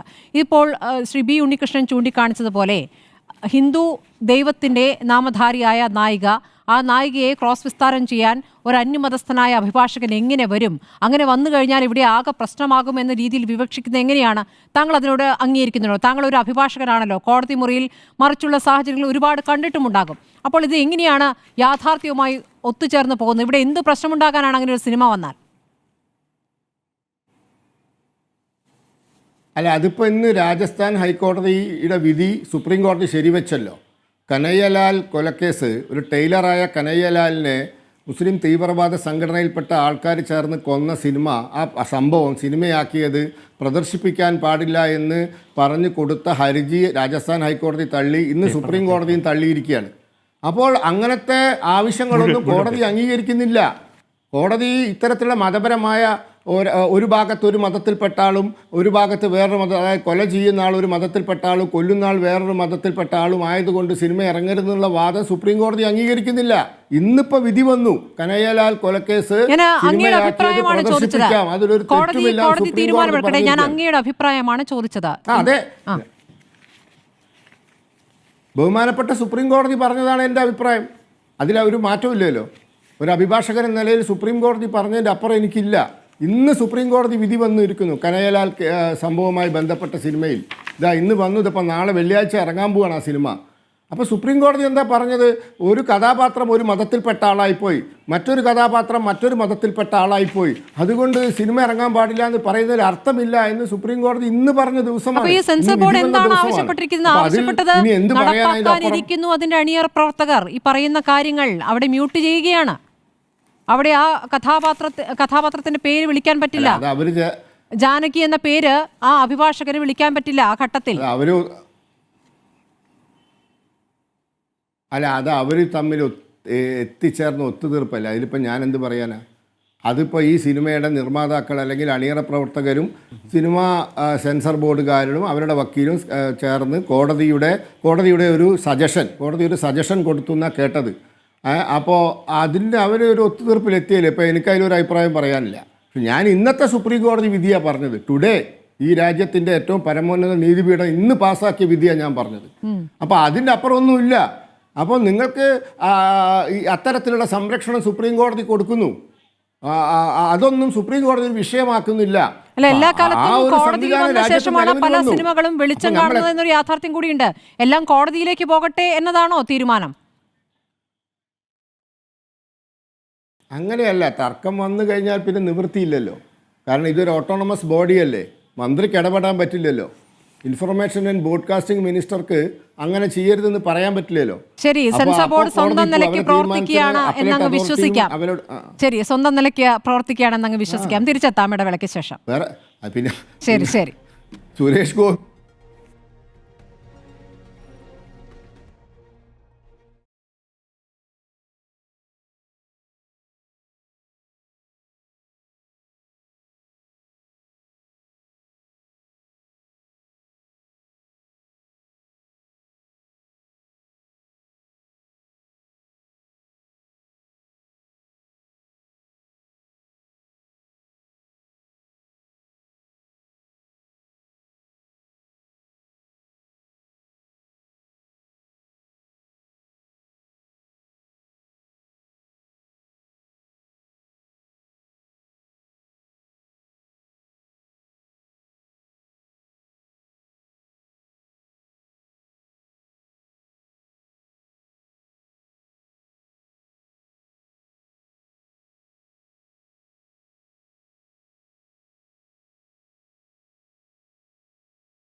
ശ്രീ പത്മകുമാർ, ഇപ്പോൾ BJP പ്രതിനിധി പ്രതികരിച്ചത് കണ്ടല്ലോ. സുപ്രീം കോടതിയിൽ നിന്നും ചില വിധികൾ വരുന്നു. അപ്പോൾ ഓരോ സിനിമയ്ക്കും ആ സിനിമയുമായി ബന്ധപ്പെട്ട് മുന്നോട്ട് പോകണമെങ്കിൽ ചിലപ്പോഴെങ്കിലും കോടതിയെ പോകേണ്ടി വരും. അപ്പോൾ കോടതിയുടെ വിധി കാത്ത് നിൽക്കേണ്ടി വരുന്ന സാഹചര്യം ഉണ്ടാകും. കോടതി നല്ല വിധി തരും എന്നുള്ള കാര്യമാണ് ഇപ്പോൾ BJP പ്രതിനിധി പറയുന്നത്. താങ്കൾക്ക് അതിൽ പ്രതികരിക്കാം. അതോടൊപ്പം ഇനി ഈ വിഷയത്തിൽ പോരാട്ടത്തിന്റെ സമയമാണെന്ന് അങ്ങ് പറഞ്ഞു. ആ പോരാട്ടത്തിന്റെ സ്വഭാവം എന്താണെന്നാണ് താങ്കൾ അതിനെ വിവക്ഷിക്കുന്നത്? എനിക്ക് വോയിസ് ബ്രേക്ക് ആവുന്നുണ്ട്, എന്നാലും ഞാൻ കേട്ടത് വെച്ചിട്ട് ഞാൻ പറയാൻ പറ്റും. എനിക്ക് രണ്ട് കാര്യങ്ങളാണ് എനിക്ക് പറയാനുള്ളത്. ഇപ്പം ഈ JSKയുടെ സെൻസസ് സർട്ടിഫിക്കറ്റ് കിട്ടാൻ പോകുന്നേ ഉള്ളൂ. പക്ഷേ ഞങ്ങളുടെ സിനിമയുടെ സെൻസസ് സർട്ടിഫിക്കറ്റ് കിട്ടിയതാണ്. അപ്പൊ അവർ ഇതിനകത്തൊരു എൻഡോഴ്സ്മെന്റ് ഇതിനകത്ത് ക്ലോസ് വെച്ചിരിക്കുന്നത്, ഡിസ്ക്രിപ്ഷൻ വെച്ചിരിക്കുന്നത്, name of the protagonist may be changed as agreed replaced എന്നാണ് പറഞ്ഞിരിക്കുന്നത്. അവർ എന്ത് എഗ്രി എന്നുള്ളത് അവർ പറയുന്നില്ല. അങ്ങനെ ഒരു ചർച്ച ഞങ്ങളുടെ ഇടയിൽ നടന്നിട്ടേ ഇല്ല. ആ പടം സെൻസറിങ് കഴിഞ്ഞിട്ട് ഞങ്ങൾ ആ റൗണ്ട് ടേബിളിന്റെ സമയത്ത് ഒരു ചർച്ചയും നടന്നിട്ടില്ല. അവിടുന്ന് ക്ലിയർ ആയിട്ട് കയറിപ്പോയ പടമാണ്. പിന്നെ ആരാണ് ഇത് ഡിസ്കസ് ചെയ്തതെന്ന് പറയുന്നത്? അവർ തമ്മിലാണോ ഡിസ്കഷൻ നടന്നത്? പിന്നെ രണ്ടാമത് എന്നെ ഒരു വല്ലാതെ അദ്ദേഹം അഡ്വക്കേറ്റ് സർ പറഞ്ഞ പോലെ ഇതിനകത്ത് കേരളത്തെ പ്രതിനിധീകരിക്കുന്ന ഒരു മന്ത്രിയാണ് ശ്രീ സുരേഷ് ഗോപി. അദ്ദേഹം സിനിമയിലെ നായകനായതുകൊണ്ടാണോ മിണ്ടാതിരിക്കുന്നത്, അതോ അദ്ദേഹത്തിന്റെ വാക്കുകൾ ഇല്ലാത്തതുകൊണ്ടോ എന്നുള്ളത് അദ്ദേഹം സമൂഹത്തോട് മറുപടി പറയണം. കാരണം മൗനം വല്ലാതെ മറ്റുള്ളവരെ അസ്വസ്ഥപ്പെടുന്നുണ്ട്. എന്താണ് സിനിമയുടെ അണിയറ പ്രവർത്തകരോട് കോടതിയിലേക്ക് നീങ്ങൂ എന്ന് പറഞ്ഞു എന്നാണ് കേട്ടത്. അത് മാത്രമേ പറഞ്ഞിട്ടുള്ളൂ. അതിലപ്പുറം അദ്ദേഹം അതിൽ ഒരു ഇടപെടലും നടത്തിയിട്ടില്ല എന്ന് ആണ് മനസ്സിലാക്കുന്നത്. അത് അങ്ങനെ പറഞ്ഞിട്ട് കാര്യമില്ല. കാരണം കേരളത്തെ പ്രതിനിധിക്കുന്ന ഒരു മന്ത്രിയാണ് അദ്ദേഹം. നടനപ്പുറത്തേക്ക് ഒരു മന്ത്രിയാണ്. ജനങ്ങൾ സെലക്ട് ചെയ്തൊരു മന്ത്രിയാണ്. അദ്ദേഹത്തിന്റെ വാക്കുകളിലൂടെ വളരെ പ്രസക്തമാണ്. കാരണം ഇവിടുത്തെ വിഷയം ജാനകി എബ്രഹാം അല്ലെങ്കിൽ ഒരു അന്യമതസ്ഥനായ ഒരു വക്കീലും ഒരു വിക്ടിമും തമ്മിലുള്ള ഒരു ഇത് സംഭവമാണ്. അത് നമ്മുടെ സമൂഹത്തിന് അദ്ദേഹത്തിന്റെ മറുപടി വളരെ പ്രധാനമാണ്. കാരണം ഇനിയും നാളെ ഒരാൾ സിനിമ എടുക്കുന്ന സമയത്ത് ഇത് വല്ലാതെ അസ്വസ്ഥപ്പെടുത്തും. ഇത് ജാനകിക്ക് മാത്രമല്ല, മുഹമ്മദിനും ഈശോയ്ക്കും ഒക്കെ ഈ പ്രശ്നം ഉണ്ടാവും. ഞാൻ സെൻസർ ബോർഡ് അംഗമായിരിക്കുന്ന സമയത്ത് ഞാൻ കണ്ട ഒരു സിനിമയ്ക്കകത്ത് മുസ്ലിം പർദ്ദ കത്തിക്കുന്ന ഒരു സീനുണ്ടായിരുന്നു. അന്ന് ഞാൻ കണ്ടിട്ടില്ല, ആരുടെയും ഒരു വികാരമൊന്നും തിളയ്ക്കുന്നതേ കണ്ടിട്ടില്ല. അതും ഈ മണ്ണിന്റെ മക്കൾ തന്നെയാണ്. ഇവിടെ എല്ലാവർക്കും ഈ മണ്ണിന് അവകാശമുണ്ട്. മതേതരം എന്ന് വെച്ചാൽ മതമില്ലാതെ പോകുക എന്നുള്ളതാണ്. അല്ല, ഒരു മതത്തിന് മാത്രം പ്രാതിനിധ്യം കൊടുത്തിട്ടില്ല. ഇതൊരിക്കലും സെൻട്രൽ ഗവൺമെന്റിനെ പോയിന്റ് ചെയ്യുന്നില്ല. അവർ അറിയുന്നുണ്ടോ എന്നറിയില്ല. ഇത് ഈ പറഞ്ഞ പോലെ ചില ഇടയ്ക്കുള്ള ആൾക്കാർ ഗവൺമെന്റിനെ സൂചിപ്പിക്കാനും അല്ലെങ്കിൽ തന്റെ സീറ്റ് ഉറപ്പിക്കാനും കാണിക്കുന്ന ചില വികൃതമായ ചില പ്രകടനങ്ങൾ മാത്രമാണെന്നാണ് എനിക്ക് തോന്നുന്നത്. അത് വളരെ ഗൗരവത്തോടെ തന്നെ കാണണം. ഇപ്പോൾ ഒരു JSK പിന്മാറിയതുകൊണ്ടോ അല്ലെങ്കിൽ ഒരു ടോക്കൺ നമ്പറിലെ ജാനകി ജയന്തി ആയതുകൊണ്ട് ഈ പ്രശ്നം തീരുന്നില്ല. ഇനിയൊരു റൂൾ അമെൻഡ് ചെയ്യുന്നതിനെ കുറിച്ച് എനിക്ക് വല്ലാത്തൊരു ആശങ്കയുണ്ട്. കാരണം സെൻസർ ബോർഡിന്റെ റൂള് വളരെ ട്രാൻസ്പെറന്റ് ആണ്. ഒരു സിനിമ നമ്മുടെ മുമ്പിൽ സെൻസറിങ്ങിന് വരുമ്പോൾ അത് നമ്മുടെ രാജ്യത്തിനോ നമ്മുടെ സമൂഹത്തിനോ പ്രശ്നമുണ്ടാക്കുന്നെങ്കിൽ മാത്രം കത്രയെ വെക്കാനാണ് ഇത് പറഞ്ഞിരിക്കുന്നത്. അല്ലാതെ ഇതൊരു ആർട്ടാണ്. അതിനെ വളരെ എന്താ പറയുക, വളരെ ഒരു ഒരു ഒരു സെൻസിറ്റീവായിട്ട് തന്നെ അല്ലെങ്കിൽ വളരെ എന്താ പറയുക, ഒരു പളുങ്ക് പാത്രം പോലെ കൈകാര്യം ചെയ്യാനാണ് സെൻസർ ബോർഡിന്റെ നിയമാവലി പറയുന്നത്. ഇനിയൊരു അമെന്റ്മെന്റ് അല്ല വേണ്ടത്. ഇതിനകത്ത് പറഞ്ഞിരിക്കുന്ന കാര്യങ്ങൾ നടപ്പിലാക്കുകയാണ് വേണ്ടത്. അല്ലെങ്കിൽ ഇനിയും വരാൻ പോകുന്ന പല കഥാപാത്രങ്ങളും ഇതുപോലെ ചോദ്യം ചെയ്യപ്പെടും. മറ്റ് മതസ്ഥരും അന്യമതസ്ഥരും തീർച്ചയായിട്ടും അവിടെ കഥാപാത്രം കിട്ടുമ്പോൾ അവർക്ക് ചോദ്യം ചെയ്തുകൂടെ? എല്ലാവരുടെയും വികാരങ്ങളും വിചാരങ്ങളും ചിന്തകളും എല്ലാം ഒന്ന് തന്നെയല്ലേ? ഉറപ്പായിട്ടും അങ്ങനത്തെ ചോദ്യം ചെയ്യലുണ്ടാവും എന്നുള്ള കാര്യം നമ്മുടെ മുന്നിലുണ്ട്. നേരത്തെ ഉദാഹരണങ്ങളുണ്ട്. അല്ല, താങ്കളുടെ പോരാട്ടത്തെക്കുറിച്ച് പറഞ്ഞു. പക്ഷേ ഈ പറഞ്ഞ സിനിമാ സംഘടനകളുമായി ബന്ധപ്പെട്ട് അതിനുശേഷം അവരുടെ പിന്തുണ ലഭിക്കാത്ത കാര്യമല്ലോ. ബി ഉണ്ണികൃഷ്ണൻ പോലും പിന്നീടാണ് ഈ കാര്യം അറിയുന്നത്. അപ്പോൾ ആ ഒരു പിന്തുണ എന്തുകൊണ്ട് താങ്കൾ ആ ഘട്ടത്തിൽ തേടിയില്ല എന്നൊരു ചോദ്യം, പിന്നീട് കോടതിയിലേക്ക് പോയിട്ടില്ല എന്നൊരു വിഷയം കൂടി അവിടെ നിൽക്കുകയാണ്. മാഡം, അദ്ദേഹത്തിന് ഈ സംവിധായകൻ പ്രവീൺ നാരായൺ അദ്ദേഹത്തിന്റെ സുഹൃത്തു കൂടിയാണ്. അദ്ദേഹത്തിന്റെ സ്ട്രഗിൾ എനിക്കറിയാം. പക്ഷേ അദ്ദേഹത്തിന്റെ ബിഗ് ബഡ്ജറ്റ് സിനിമകളോ 7 വർഷത്തെ കഷ്ടപ്പാട് പോലെയല്ല. എന്റെ കൂടെയുള്ള ഒരു പ്രൊഡ്യൂസർ ജോൺ ദാനിയൽ എന്ന് പറഞ്ഞ അദ്ദേഹം പ്രവാസിയായിരുന്നു. അദ്ദേഹം മണരാരണ്യത്തിൽ ചോര നീരാക്കിയുള്ള പൈസ അതിനകത്തുണ്ട്. എന്റെ ഒരു പൈസയ്ക്ക് പോലും വിലയുണ്ട്. തിരശ്ശീലയെ തെളിയുന്നത് സൂപ്പർ സ്റ്റാറിന്റെ പടമാണോ അതൊന്നുമല്ല. അത് കാണുന്ന പ്രേക്ഷകന്റെ മനസ്സാണ് സിനിമയെ വിലയിരുത്തേണ്ടത്. അതുകൊണ്ട് ഞാനും സ്ട്രഗിൾ ചെയ്തതാണ്. 20 കട്ടാണ് എന്റെ സിനിമയ്ക്ക് ജാനകി മ്യൂട്ട് ചെയ്തത്. ഒരു സിംഗ് സൗണ്ടായ സിനിമയ്ക്ക് ജാനകി ജയന്തിയാക്കണമെങ്കിൽ ഞാനെടുത്തൊരു സ്ട്രഗിൾ ഉണ്ട്. അത് ഭയങ്കര ഭീകരമാണത്. അതിനെ ആരും കാണാതെ പോകുന്നതാണത്. അതുകൊണ്ട് ഇത് ഈ പോരാട്ടം ഞാൻ നിർത്തുന്നില്ല. ഇനി എന്റെ ഒരു സിനിമയിൽ ഒരു കഥാപാത്രത്തെ ജാനകി നല്ല രാമനും സീതയും നോക്കിയിടും. കാരണം എന്നാലേ എന്റെ മനസ്സിൽ ഇപ്പം ഞാൻ ജാനകി എന്നിട്ടത് എന്റെ മുത്തശ്ശിയുടെ പേരാണ്. സ്ത്രീത്വത്തിന് എതിരെ പ്രവർത്തിക്കുന്ന ഒരു വിഭാഗത്തിന്റെ മനസ്സിനെ ചോദ്യം ചെയ്യുന്ന സിനിമയാണ് എനിക്ക്. അതുകൊണ്ട് എന്റെ മുത്തശ്ശി അനുഭവിച്ച, എന്റെ അമ്മ അനുഭവിച്ച വേദനകളെ എനിക്ക് തുറന്നു കാട്ടാൻ പറ്റൂ. അതിൽ നിനക്ക് ജാനകി പേരിടാൻ അധികാരമില്ലെന്ന് പറയാൻ ഈ ലോകത്ത് ഒരു നിയമസംഹിതയ്ക്ക് അവകാശമില്ല. അത് എന്റെ വികാരമാണ്, എന്റെ ചിന്തയാണത്. ഞാൻ വരയ്ക്കുന്ന പടത്തിന് ഏത് നിറം ചേർക്കണമെന്ന് തീരുമാനിക്കേണ്ടത് ഞാനാണ്, അല്ലാതെ മറ്റൊരാളല്ല. അതിനെ ചോദ്യം ചെയ്യപ്പെടണം. അത് സർക്കാരാണെന്ന് ഞാൻ ഒരിക്കലും പറയുന്നില്ല. പക്ഷേ സർക്കാർ ഇതിനെ വളരെ അടിയന്തരമായി ഇതിനൊരു ചർച്ച വെച്ചിട്ട് ഇതിനൊരു തീരുമാനമെടുക്കണം. അല്ലെങ്കിൽ കേരളം പോലുള്ള വളരെ സെൻസിറ്റീവായ ഒരു സംസ്ഥാനം നമുക്കറിയാം. എമ്പുരാൻ കത്തിച്ചു വിട്ട പുക ഇപ്പോഴും കെട്ടിട്ടില്ല, ആ തീയുടെ പുക അണഞ്ഞിട്ടില്ല, എല്ലാവരുടെ മനസ്സിൽ നീറുകയാണ്. അതിന്റെ ഇടയ്ക്കാണ് വീണ്ടും മതത്തിന്റെയും ജാതിയുടെയും പേര് പറഞ്ഞ് ഒരു ജാനകിയും എബ്രഹാമും ഒരു വക്കീലും ഒരു മറ്റൊരു ജാനകിയും തമ്മിലുള്ള ഒരു പോരാട്ടം നടക്കുന്നത്. ഇത് ഇവിടെ നിർത്താൻ പാടില്ല. എനിക്ക് FFKയിൽ അംഗത്വം എടുക്കണമെന്ന് ആഗ്രഹമുണ്ട്. കാരണം ഞാൻ അംഗമല്ലാത്തത് കൊണ്ടാണ് എനിക്കൊരു ആദ്യ സഹായം കിട്ടാതിരുന്നത്. ഞാൻ ഉണ്ണികൃഷ്ണൻ സാറിനെ വിളിച്ച് പറഞ്ഞു എനിക്ക് അംഗത്വം എടുക്കണം, അദ്ദേഹത്തോടൊപ്പം നിൽക്കണം. എനിക്ക് വേണ്ടിയല്ല, വരും തലമുറയ്ക്ക് വേണ്ടി, വരുന്ന കലാകാരന്മാർക്ക് വേണ്ടി എനിക്ക് പോരാടണം. തീർച്ചയായും ഞാൻ ശ്രീ ബി ഉണ്ണികൃഷ്ണനിലേക്ക് വരാം ഇടവേളയ്ക്ക് ശേഷം.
ശ്രീ ബി ഉണ്ണികൃഷ്ണൻ, ഈ ഭരണകൂടത്തിന് താല്പര്യമില്ലാത്ത സിനിമയ്ക്കെതിരായ ഒരു അദൃശ്യ ശക്തി ഇവിടെ പ്രവർത്തിക്കുന്നുണ്ട്. അതിപ്പോൾ ഇവിടെ സെൻസർ ബോർഡായിട്ടാണ് പ്രവർത്തിക്കുന്നത്. അതിൻ്റെ പ്രവർത്തനം തുടരുക തന്നെ ചെയ്യും. ഇപ്പോൾ താങ്കൾ പറഞ്ഞ പോരാട്ടം എന്നുള്ളത്, ഞാനൊരു സിനിമാ തിരക്കഥാകൃത്തും സംവിധായകനുമായ ഒരു വ്യക്തിയുമായി നേരത്തെ സംസാരിച്ചപ്പോൾ അദ്ദേഹം പറഞ്ഞത് ഒരു മാസ് മൂവ്മെൻ്റ് ആണ് വേണ്ടത്, ഈ തരത്തിൽ ഒരു പ്രതിഷേധ പ്രകടനത്തിൽ ഒതുക്കേണ്ട ഒരു കാര്യമല്ല. അപ്പോൾ അത് കേരളത്തിൽ മാത്രം ഒതുങ്ങേണ്ട ഒരു വിഷയം കൂടിയല്ല. അപ്പോൾ ആ രൂപത്തിൽ ഒരു സംഘടിതമായ ഒരു രൂപം അതിന് സാധ്യമാണോ? സാധ്യമാണ്, തീർച്ചയായിട്ടും സാധ്യമാണ്. ഞങ്ങളിപ്പോൾ എല്ലാ സംഘടനകളും ചേർന്ന് ഒരു ഭീമഹർജി തയ്യാറാക്കി ഈ പറയുന്ന കാര്യങ്ങൾ അക്കമിട്ട് നിരത്തി ഞങ്ങളുടെ പ്രതിനിധിയായി ശ്രീ സുരേഷ് കുമാർ കേന്ദ്ര മന്ത്രിയെ കണ്ട് അദ്ദേഹത്തിന് അത് കൈമാറിയിട്ടുണ്ട്. അദ്ദേഹം അത് വളരെ ഗൗരവപൂർവ്വം എടുത്ത് ഞങ്ങളുമായിട്ട് ഒരു ചർച്ചയ്ക്കുള്ള വേദി ഒരുക്കാമെന്ന് അദ്ദേഹം പറഞ്ഞിട്ടുണ്ട്. ഞങ്ങളുടെ അടുത്ത അന്യ സംസ്ഥാനങ്ങളിലെ മറ്റു ഭാഷകളിലെ പ്രവർത്തിക്കുന്ന ഫിലിം മേക്കേഴ്സായിട്ട് നിർമ്മാതാക്കളായിട്ട് എല്ലാം ഞങ്ങളൊരു ഡയലോഗ് തുടങ്ങി വെച്ചിട്ടുണ്ട്. തീർച്ചയായിട്ടും ഇതൊരു കളക്റ്റീവ് മൂവ്മെൻ്റായിട്ട് മാറുകയും അടിസ്ഥാനപരമായി ഇതിൻ്റെ ഗൈഡ് ലൈൻസിൽ മാറ്റങ്ങൾ ഉണ്ടാവുകയും ചെയ്യണം. ഇത് 1991 ഇതിൻ്റെ ഗൈഡ് ലൈൻസ് ഫ്രെയിം ചെയ്യപ്പെടുന്നത്. 1991 ഗൈഡ് ലൈൻസിന് വ്യക്തമായ ഒരു ഫ്രെയിമിംഗ് ഉണ്ടായിട്ടുണ്ട്. അതിനാണ് ഈ പറയുന്ന വളരെ സാമാന്യവൽക്കരിക്കപ്പെട്ട ചില സംഗതികൾ വരികയും അതിനെ എങ്ങനെ വേണമെങ്കിലും വ്യാഖ്യാനിക്കാം എന്നുള്ള തരത്തിലേക്ക് ഇപ്പോൾ ഇൻ പ്രാക്ടീസ് അത് മാറിയിരിക്കുകയും ചെയ്തിരിക്കുന്നത്. അപ്പോൾ അതിനെ നമുക്ക് എല്ലാ തവണയും, ഇപ്പം ഞാൻ ആദരണീയനായ ശ്രീ പത്മനാഭൻ്റെ വാക്കുകൾ കേട്ടു. അദ്ദേഹം ഈ സിനിമയ്ക്കും ഈ വിഷയത്തിലും തരുന്ന പിന്തുണയിൽ വലിയ സന്തോഷമുണ്ട്. പക്ഷേ ആദരപൂർവ്വം ഞാൻ ചൂണ്ടിക്കാണിക്കട്ടെ, എല്ലാ തവണയും നമുക്ക് കോടതിയിൽ പോകാൻ പറ്റില്ല. ഈ കോടതിയിൽ ഇപ്പോൾ ഇന്ന് തന്നെ ബഹുമാനപ്പെട്ട കോടതി പറഞ്ഞത് ഇവിടെ വേണമെങ്കിൽ നമുക്കിത് വിശദമായ വാദം കേൾക്കാം, ഒരു ജഡ്ജ്മെൻ്റ് ഉണ്ടാവും, അപ്പോൾ അപ്പീലിൻ്റെ സാധ്യതകളുണ്ട്, അപ്പോൾ ഡിവിഷൻ ബെഞ്ചുണ്ട്, പിന്നെ സുപ്രീം കോടതിയുണ്ട്. ഒരു സിനിമ എത്ര നാൾ കോടതിയിൽ കിടന്ന് അതിൻ്റെ സർട്ടിഫിക്കേഷന് വേണ്ടി കറങ്ങാൻ ഇടയാകും? നമുക്ക് വേണ്ടത്, അതായത് യാതൊരു ആശങ്കയുമില്ലാതെ CBFCയിലേക്ക് പോകാൻ കഴിയണം നമുക്ക്. ഇപ്പോൾ പത്മകുമാർ ചൂണ്ടിക്കാണിച്ച വളരെ കാതലായ ഒരു വിഷയമാണ് ആർക്കിടയിൽ നടന്ന ചർച്ചയുടെ വെളിച്ചത്തിലാണ് അദ്ദേഹത്തിന് ഇത്തരം ഒരു സർട്ടിഫിക്കേഷൻ കൊടുത്തത്? ഇന്നത്തെ ഈ ഒരു അഫിഡവിറ്റ് അത് വളരെ സംശയകരമായ ചില കാര്യങ്ങളുണ്ട്. കാരണം റിവൈസിംഗ് കമ്മിറ്റി ഒരു സിനിമ കണ്ടിട്ട് അവർ പറയുന്നു ജാനകി എന്ന പേര് എവിടെയൊക്കെ സിനിമയിൽ വരണോ അത് മാറ്റണം, ടൈറ്റിലിൽ നിന്ന് മാറ്റണം.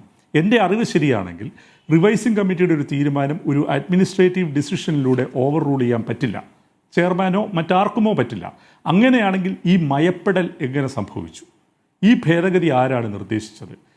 ഒരു റിവൈസിംഗ് കമ്മിറ്റി ഒരിക്കൽ കൂടി ഓൺലൈനിൽ കൂടിയോ? അതിൻ്റെ മിനിറ്റ്സ് എന്താണ്? അത് വളരെ കൃത്യമായിട്ട് രേഖാമൂലം നിർമ്മാതാവിനെ അറിയിച്ചിട്ടുണ്ടോ, കൈമാറിയിട്ടുണ്ടോ? ഈ ചോദ്യങ്ങൾക്കൊന്നും ഒരു ഉത്തരവുമില്ല. റിവൈസിംഗ് കമ്മിറ്റി ഇങ്ങനൊരു തീരുമാനമെടുത്തു എന്ന് കോടതിയിൽ 2 വരിയാണ് എഴുതി കൊടുത്തിരിക്കുന്നത്. ആ 2 വരിയിൽ നിന്ന് ഇന്നത്തെ ഈ മയപ്പെടലിലേക്ക് പോകുമ്പോൾ ആ തീരുമാനം എപ്രകാരമാണ്, ആരാണ് എടുത്തത്? ഇത്തരം ചോദ്യങ്ങൾ ഇതിൻ്റെ സുതാര്യതയ്ക്ക് വലിയ രീതിയിൽ ഇതിൻ്റെ പ്രശ്നവൽക്കരിക്കുന്നുണ്ട് എന്നുള്ളത് നമ്മൾ മനസ്സിലാക്കണം. അപ്പോൾ നമുക്ക് വേണ്ടത് നടപടിക്രമങ്ങളിലെ സുതാര്യത, ഗൈഡ് ലൈൻസിൽ കുറച്ചും കൂടി വ്യക്തത വരണം. അതുപോലെ തന്നെ ഇതിനകത്ത് ഈ അഫിഡവിറ്റിനകത്ത് അവർ പറയുന്നുണ്ട്, ഒരു മതവിശ്വാസിയല്ലാത്ത ഒരാൾ സിനിമയിലെ കഥാപാത്രങ്ങളെ കാണുന്നത് പോലെ അല്ല ആവറേജ് മോറൽ മാൻ. ആ വാക്കുകൾ നിങ്ങൾ ശ്രദ്ധിക്കുക. ആവറേജ് മോറൽ മാൻ അല്ലെങ്കിൽ an ordinary man of common sense and prudence. വിവേകമുള്ള, കോമൺ സെൻസ് ഉള്ള ഒരു കോമൺ മാൻ. അവിടെ സ്ത്രീ ഇല്ല കേട്ടോ, മാൻ/വുമൺ എന്നൊന്നുമില്ല, മാൻ തന്നെയാണ് ഉറപ്പിച്ചു പറയുന്നത്. അപ്പോൾ ആവറേജ് മോറൽ മാൻ, അതുപോലെ തന്നെ ordinary man of common sense and prudence, അവർ ഈ സിനിമയെ കാണുന്നത് അങ്ങനെ ആയിരിക്കില്ല എന്നാണ് ഇവർ പറയുന്നത്. പിന്നെ എങ്ങനെയായിരിക്കും? ജാനകി എന്ന പേര് കേട്ടാൽ അത് സീതാദേവിയാണെന്ന് ധരിക്കുന്നയാളാണ് വിവേകമുള്ള കോമൺ മാൻ എന്നാണ് CBFC പറയുന്നത്. അപ്പോൾ ആ കോമൺ മാൻ സമം ആരാണ്? എന്തിലും മതം കാണുന്ന അത്തരത്തിലുള്ള ഒരു കാണിയെയാണോ CBFC നമ്മുടെ മുമ്പിലേക്ക് വെക്കുന്നത്? ഇത്രയും അടഞ്ഞ ചട്ടക്കൂടുള്ള ഒരു സ്ഥാപനമായി CBFC മാറുന്നതിനെ കുറിച്ച് തീർച്ചയായിട്ടും ഗൗരവകരമായ ചർച്ച ഇവിടെ നടക്കണം. ഞാൻ നേരത്തെ പറയാൻ വിട്ടുപോയ കാര്യം ഞാൻ പറഞ്ഞുകൊണ്ട് എനിക്കും അല്പം തിരക്കുണ്ട്, എന്നെ ഈ ചർച്ചയിൽ നിന്ന് പോകാൻ ഞാൻ നേരത്തെ പറഞ്ഞത് തിരുത്ത് എന്ന പ്രസിദ്ധമായ കഥയിൽ, NS മാധവന്റെ കഥയിൽ ബാബറി മസ്ജിദ് പൊളിച്ച ദിവസം അന്ന് രാത്രിയിൽ നടക്കുന്ന ഒരു പത്രസ്ഥാപനത്തിൽ നടക്കുന്ന സംഭവങ്ങളാണ് ആ കഥയിൽ. അന്ന് പത്രാധിപരായ ചുല്യാറ്റിൻ്റെ റൂമിലേക്ക് സുഹറ എന്ന ജൂനിയറായിട്ടുള്ള ജേർണലിസ്റ്റ് കടന്നു വന്ന് അവരോട് സംസാരിക്കുമ്പോൾ സുഹറ ചുല്യാറ്റിനോട് പറയുന്നുണ്ട്, നന്ദി സർ എന്ന് പറയുന്നുണ്ട്. ചുല്യാറ്റ് തിരിച്ചു ചോദിക്കുന്നു, എന്തിനാണ് നീ എനിക്ക് നന്ദി പറയുന്നത്? ഇന്ന് ഞങ്ങളെ കാണാൻ വന്ന എല്ലാ ഹിന്ദു സുഹൃത്തുക്കളും ഞങ്ങളെ ആശ്വസിപ്പിച്ചു, സാർ ആശ്വസിപ്പിക്കാത്തതിന് നന്ദി എന്നാണ് പറയുന്നത്. അപ്പോൾ ചുല്യാറ്റ് സുഹറയോട് തിരിച്ചു ചോദിക്കുന്നുണ്ട്, കുട്ടി, എന്നു മുതലാണ് ഞാൻ നിനക്ക് ഒരു ഹിന്ദു സുഹൃത്തായി മാറിയത് എന്ന് ചോദിക്കുന്നുണ്ട്. ഇതാണ് കല ഉയർത്തുന്ന പ്രശ്നം. എവിടെയാണ് ഒരു കഥാപാത്രം ഹിന്ദുവും മുസ്ലിമുമായി മാറുന്നത്? ആരുടെ പെർസ്പെക്റ്റീവിൽ? അതാണ് കല ഉയർത്തുന്ന പ്രശ്നം. അതിന് ഇത്രയും സങ്കുചിതമായ ഉത്തരങ്ങൾ നൽകി മുമ്പോട്ട് പോവുകയാണെങ്കിൽ തീർച്ചയായിട്ടും സിനിമ എന്ന മാധ്യമത്തിന് നിലനിൽക്കാൻ ബുദ്ധിമുട്ടാണ്. തീർച്ചയായും ആശങ്കപ്പെടുന്ന ഒരു കാലത്തിലൂടെ കടന്നു പോകുമ്പോൾ നിങ്ങളെ സംബന്ധിച്ച് ഈ മേഖലയിൽ ഒരു പോരാട്ടം അനിവാര്യമാണ്. ആ പോരാട്ടം നിങ്ങൾക്ക് സാധ്യമാകട്ടെ എന്ന് ആശംസിച്ചുകൊണ്ട് ഈ ചർച്ച അവസാനിപ്പിക്കുകയാണ്. വളരെ നന്ദി ശ്രീ ബി ഉണ്ണികൃഷ്ണൻ, പ്രവീൺ നാരായണൻ, MB പത്മകുമാർ, ഒപ്പം ശ്രീ VP ശ്രീ പത്മനാഭൻ ചർച്ചയിൽ പങ്കെടുത്തു.